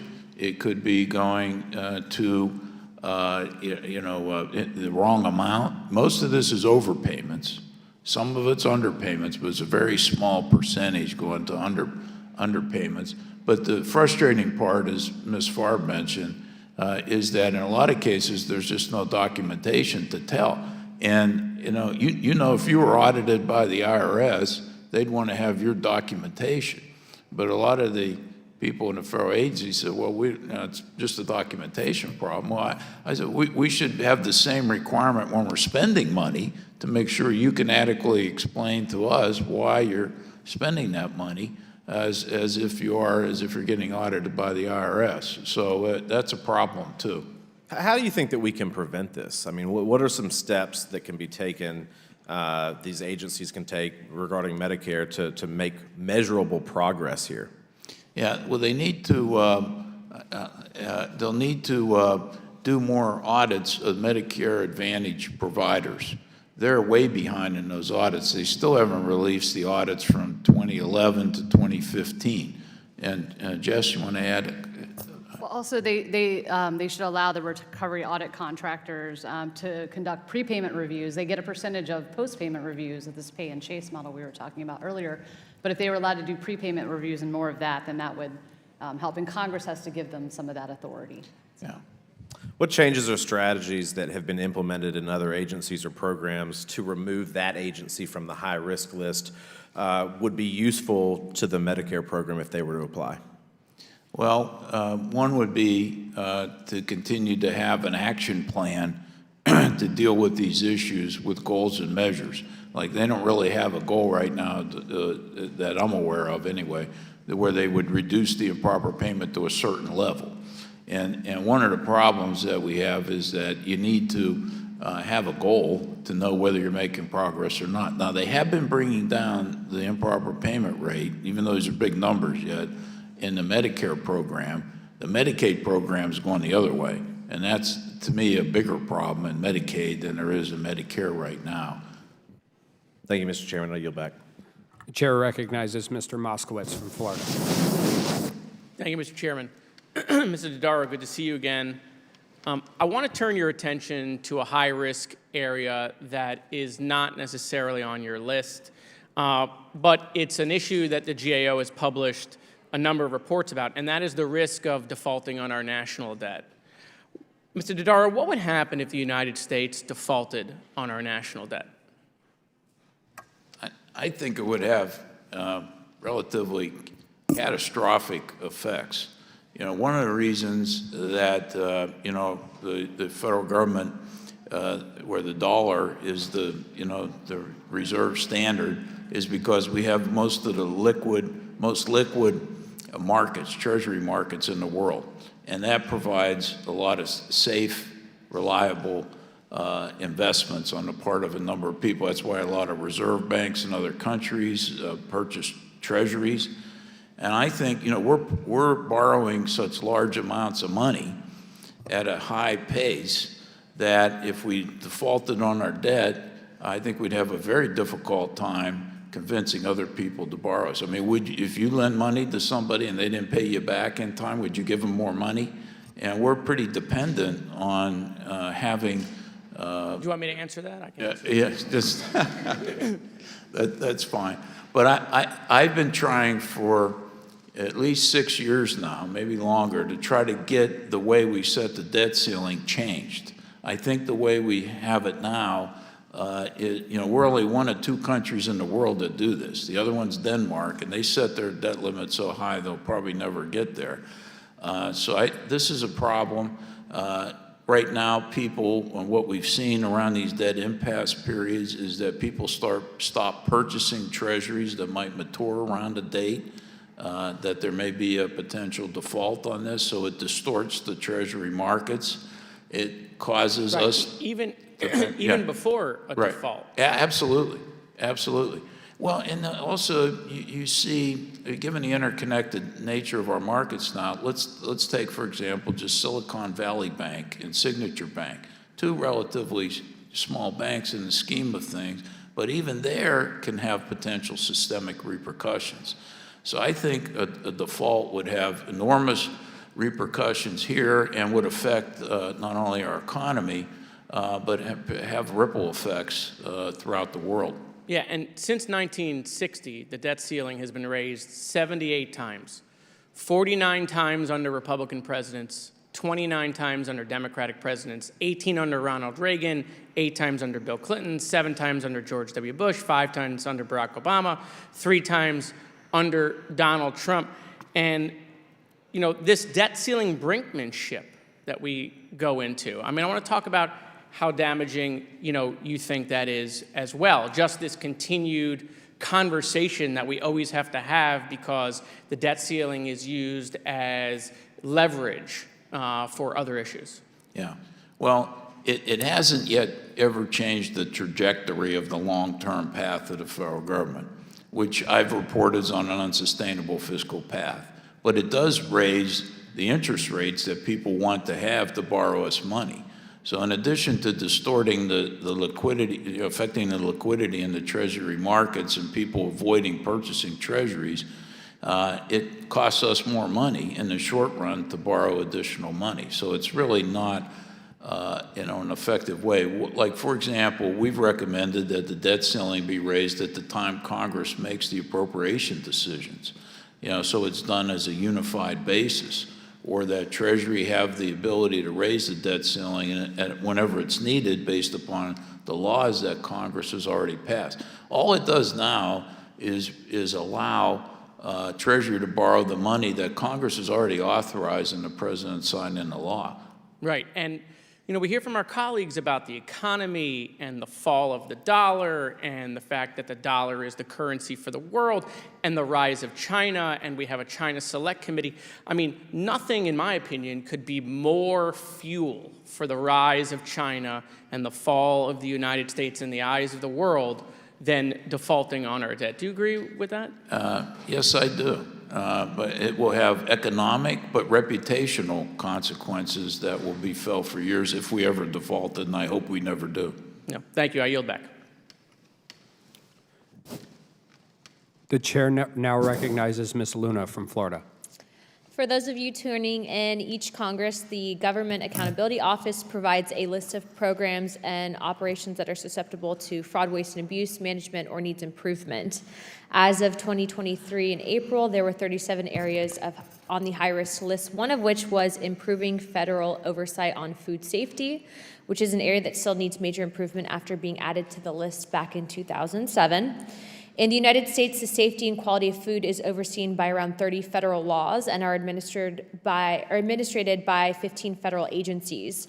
One major area of concern is food safety, is the use of food dyes, which have been linked to hyperactivity, behavioral issues in children, including an increased risk of certain cancers and other health problems. This is because the food dyes that they're using are derived from petroleum and often contain chemicals that are toxic to the body. Other countries like the United Kingdom have taken the safety and quality of food so seriously that they have banned dyes like Red 40, Yellow 5, and Yellow 6 food colorings because of safety concerns. Another area of concern for food safety is the importation process for foods, which are regulated by several agencies, including the FDA and the USDA. I recently was able to visit a port where I witnessed the importation process firsthand and realized that in the instance of seafoods, they're not always tested when they arrive at our ports, which is a huge problem because studies have shown that China's seafood farms, which produce about 80% of the world's mariculture, are responsible for dumping large amounts of antibiotics into the ocean, giving dyes to fish like Red 40 that are known to cause cancer, as well as whatever other nasty things they decide to feed them. Mr. Dodaro, why is improving the oversight on food safety on the GAO's risk list? We have a lot of concerns about the level. You know, the last estimates in terms of there's about 125,000 people a year that get ill from food safety. There's a number of hospitalizations, and there are about 3,000 deaths that occur based on the last estimate. So I'm very concerned about it from a public health and safety standpoint. The system is fragmented, and I'll ask Mr. Gaffigan, our expert, to explain some additional reasons. If I guess I then can ask him, why is the federal agency that's tasked with improving the oversight of food safety not develop a national plan or strategy to address this problem? I wish I had a good answer to that. We've recommended that they do so in various ways. There was a food safety working group back in 2009, when, shortly after we had put this on the list. That stopped meeting in 2011. That was one mechanism. We've talked about them then establishing, again, a national strategy or a blue ribbon commission to study this. We've done a National Academies panel. Everybody agrees there needs to be some kind of national strategy that brings all these entities together. Do you know why they stopped meeting back in 2011, was it? Just, again, I think the problem is no one's in charge, right? When you have 15 agencies in charge, no one's in charge. And I think there's also, from Congress, we've suggested that they could take action to designate, a lead agency. And so it's just been kind of go along, and as things come up, like we talked about infant formula, okay, well, let's develop an immediate national strategy. We recently did a work on cell-cultured food, how they're going to address that. And again, it's the same issue. How are you guys working together? Okay, you need to do better at collaboration. We made a bunch of recommendations in that line. So as each thing comes up, and you mentioned additives, okay, now do we need a national strategy on additives? Well, so, for right, these instances, right. they cause cancer. So I guess, Right. would anyone here feed your family something that's known to cause cancer? So Probably not, right? That's why it's on the list. Exactly. Okay, so does GAO in general, Mr. Dodaro, look at other countries in regards to their food standards and make recommendations on how we should implement that here in the United States? Yeah, Mark, have we ever looked at that? Like UK, Asia, anywhere? Yeah, that has come up at times. We haven't done any recent work on that. We're aware of what's going on in other countries. We sometimes talk about that there hasn't been an interest in that. And I'll mention, and this is the same issue on chemicals, which are on our high-risk list, what they do to address chemicals and chemical assessments. The EU does things, because chemicals don't know any borders, additives, those sorts of things. So I think there's some potential there. We haven't done any recent work, or we haven't been asked to, but we're open to having those discussions. I think, obviously the bigger issue is the American public needs to be able to trust the food that's available for purchase at grocery stores, and through, understanding that there should be a strict safety and quality standard that's met before it's available to the public. But unfortunately, that seems to not be the case, especially in these instances. And I'm just going to close with this. I hear a lot of people talking about SNAP and EBT, but the more processed foods are, the more crap, excuse my language, is in them. And unfortunately, this is basically government subsidized poison that we're giving to many people that can't afford food, and it actually leads to long-term health impacts. So thank you, Chairman. I yield my time. The chair now recognizes Mr. Burchett from Tennessee. Thank you, Mr. Chairman. Mr. Dodaro, I believe I get that name right?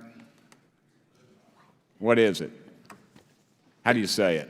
Dodaro. Dodaro, I'm sorry. I'm sorry. That's fine. I answer just about anything. Well, it's Burchett unless I win the Heisman, then it becomes Burchett. Because Tony Dorsett was Tony Dorsett when he played for Pittsburgh, and then he won the Heisman, and it became Tony Dorsett. So I have not won the Heisman yet, contrary to all the rumors that have been floating around. Okay.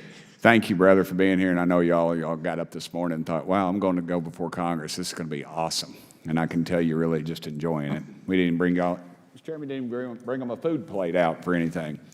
Anyway, let me ask you, how long has the Department of Defense Financial Management been on the Government Accountability Office's high-risk list? Since 1995. All right. And what issue does DOD's financial management face? Well, they face a lot of inadequate financial management systems that they have. They don't have adequate controls in all cases, and they need to continue to work to make sure they've got the proper workforce to be able to make progress in this area. Seems like the Pentagon lost about $1 billion, it seems, in their last audit. I'm not sure if lost is the correct word, but you don't have to acknowledge that. I was just throwing that one out for free. But I'm not bitter about it or anything. How many recommendations has your office made regarding this risk area? The DOD financial management risk, I can get you the number. That's okay, I got it. It's 150. I'm supposed to ask you that, and then, you know. I'm supposed to say 150? Yes, sir, yes, sir. All right, Sorry. 150. Sorry, my people didn't get your notes Yeah, early right, enough. right. I apologize. Yeah. How many of these recommendations remain open? Do you have? Much. I'll get you the number. I don't know, but most of them probably. My office found 67. I don't know. Yeah. There might be more. I don't know. But I would, if there were more, I would like to know.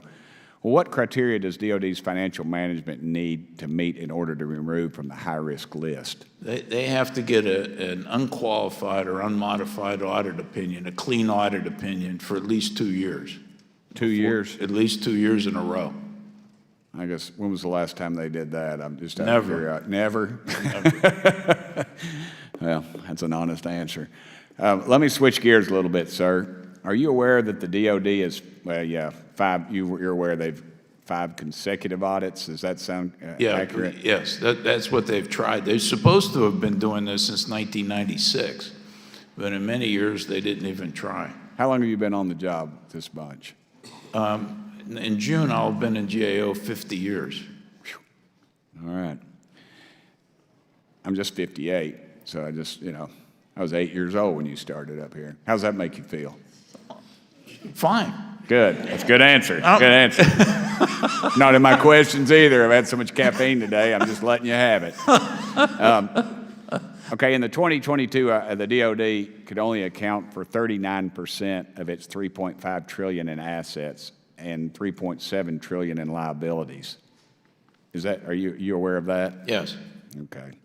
In your opinion, do you think that's fiscally responsible? I'm asking you a question you can't answer, or is that just one of those you just have to kind of smirk and turn your head? No, it's not fiscally responsible. Another honest answer, sir. You have no place in Washington. Are you aware that they make up, DOD that is, makes up roughly 50% of its, they make up roughly 50% of their discretionary spending? That's correct. Is that normal? It's just? No, that's historically, that's the number, you know. But what's happened is that, there's about 2/3 of the federal budget now is in a mandatory spending area. So the size of the discretionary budget's been shrinking over time. So DOD proportionally has a high share of it. Well, why do you think we should give such a fiscally irresponsible department half of our discretionary budget?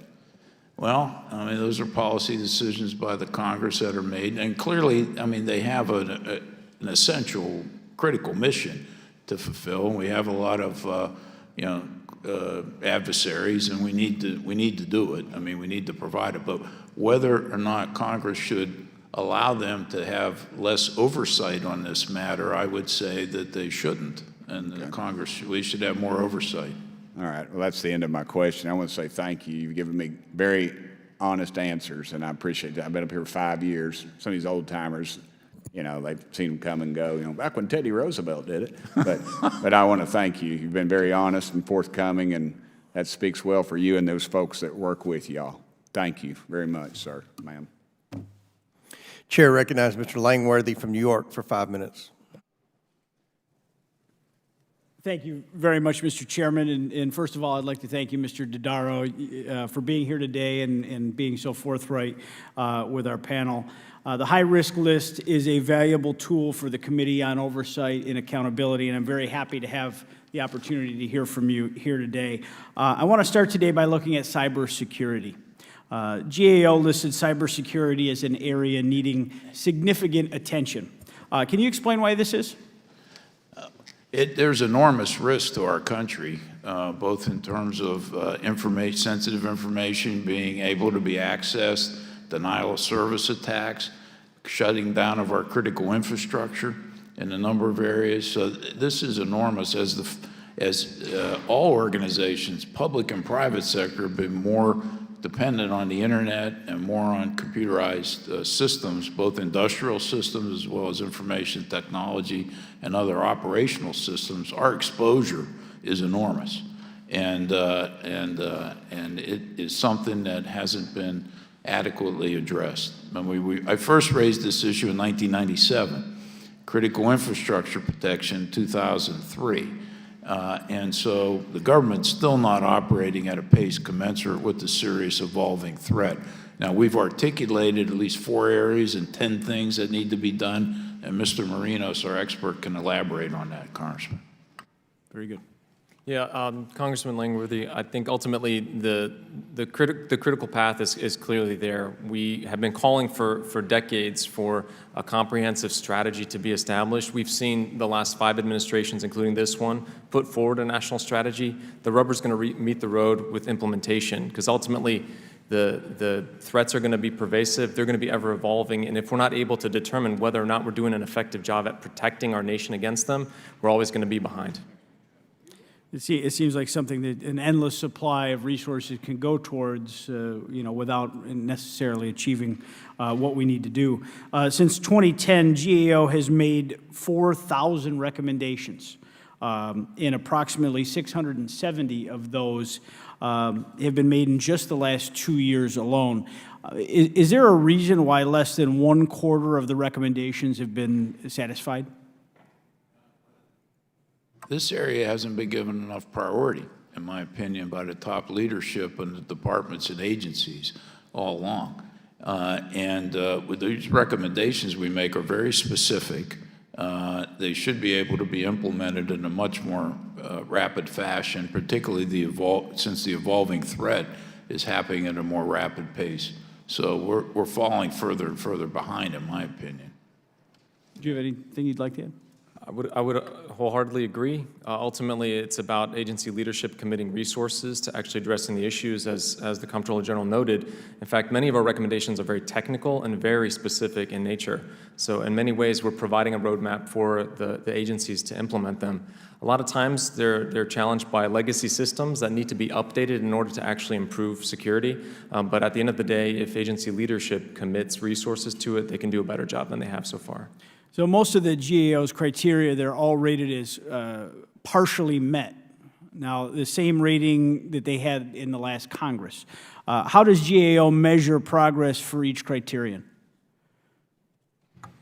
It can be very complex, in part because, as the Comptroller General noted, this is a very expansive area. So if we're looking, for example, at whether the administration has implemented a comprehensive strategy, there are going to be certain metrics that we would like to see, specificity in who's responsible for each of the actions that have been identified as a priority, ultimately when the expectation we should have as a nation that we'll see those goals met.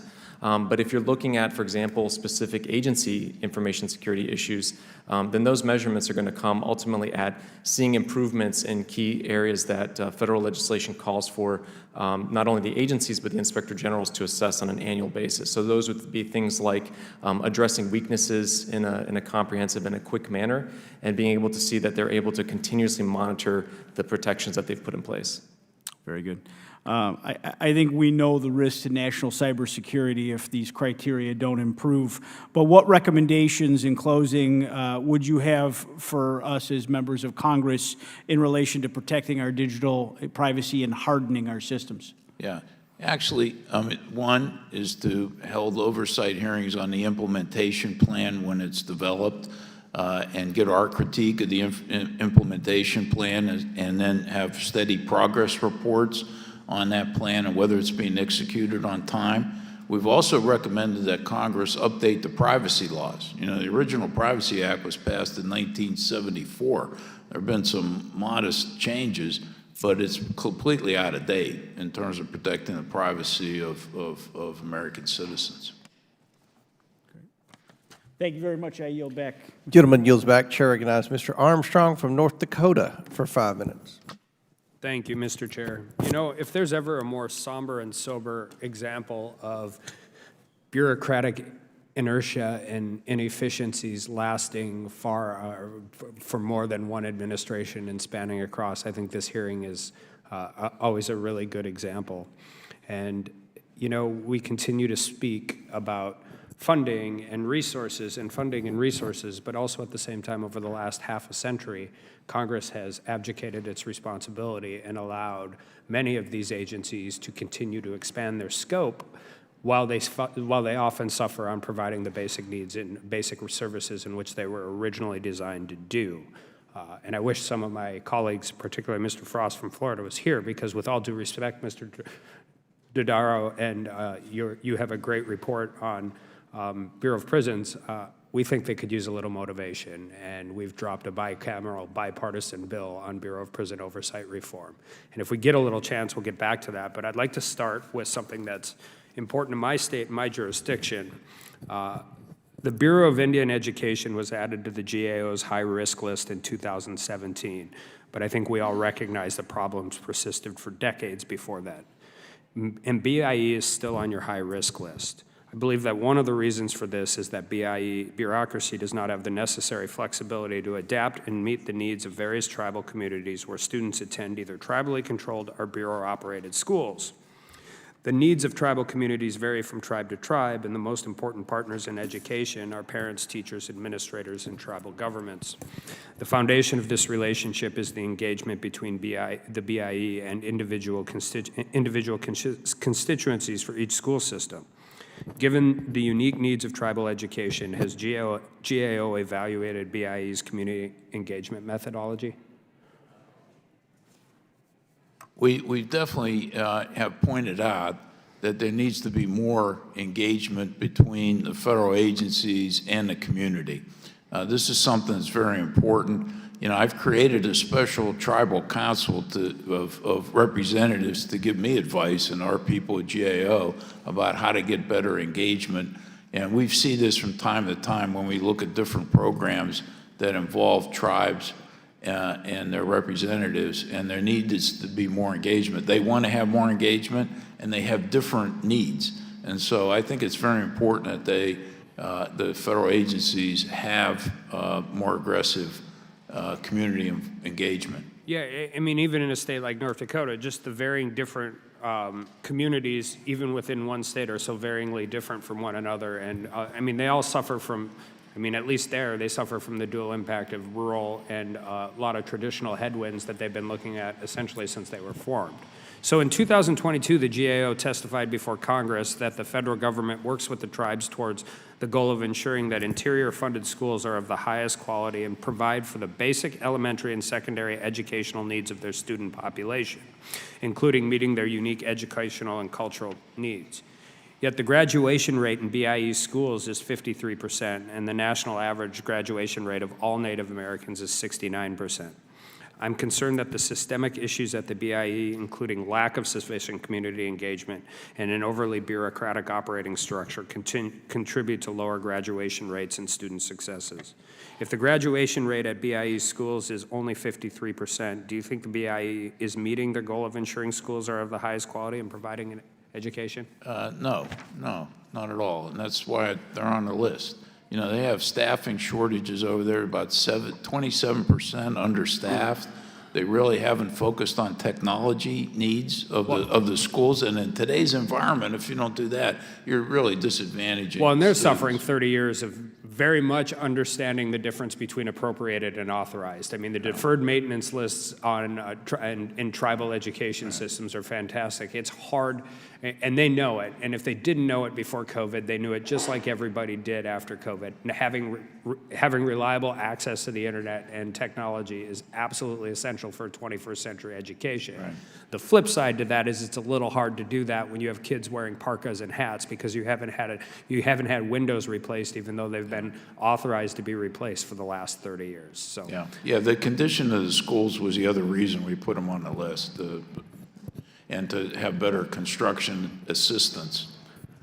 Well, I appreciate GAO's dedication and knowledge and being able to shine a light on this issue. It's just something we have to get on, and this is not one of those things that we should wait 3 or 4 more administrations before we deal with it. So I appreciate it very much, and with that, I yield back. Chair recognizes Mr. Garcia from California for 5 minutes. Thank you, Mr. Chairman. And thank you, of course, to Mr. Dodaro, and want to just thank you for all the work that you do and your team does. We know that in the last 2 years since President Biden took office, we've seen an incredible amount of progress, and a lot of us are really grateful for the work that's happened throughout the administration and throughout all levels of government. We've demonstrated that our government can work better, efficiently, and still get a lot of progress for the American people. And the administration has clearly provided stable leadership, in much a contrast to the Trump administration and their years of chaos across our government. Now, Brookings reports that top-level turnout is down from 92% during the Trump administration down to 44% now, which is the lowest in recent history. And those results, I think, are pretty clear across the government.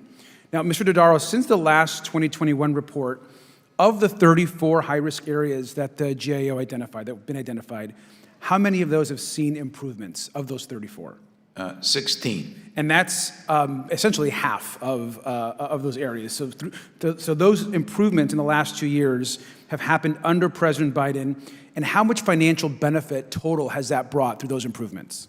Well, we've categorized at least and recognized the $100 billion of financial savings to the government. But I want to add, though, that I think, while the administration's done a very good job, a lot of the progress is due to the Congress, too, acting on a number of pieces of legislation. So I want to make sure Congress gets its credit. Sometimes it gets its blame.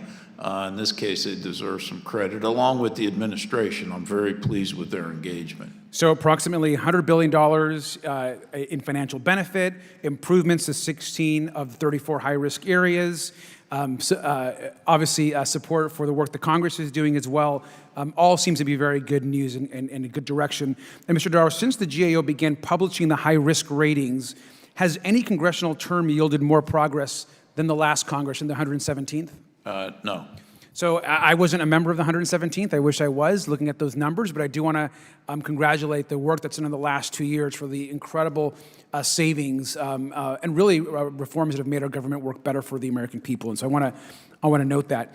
Now, despite this historic progress that we're seeing and the benefits to everyday Americans, our colleagues on the other side of the aisle, unfortunately, want to propose just damaging spending cuts that would damage a lot of this progress. I want to highlight a couple more of those pieces. In 2021, of course, Congress passed the Infrastructure and Jobs Act, provided $541 billion for surface transportation, and transferred about $270 billion to the Highway Trust Fund. Those of us that are in districts that work a lot with ports and the supply chain, this is really critical for. Now, did the GAO report identify what would have happened to the solvency of the Highway Fund without this funding? would have been insolvent. So we would have, so our highway trust fund would have gone insolvent had it not been for the action that happened through the Congress and the president of this last Congress. Just want to make sure that's very clear. Yeah, no, that's clear. And in the preceding Congresses, I mean, the highway trust fund has not had enough money automatically generated through revenues for a number of years, and Congress has been augmenting that I completely with general appropriations. Completely agree with you. Completely agree with you there. And on climate resiliency, another area, President Biden and more than 20 agencies have taken steps to improve resiliency, improve sustainability.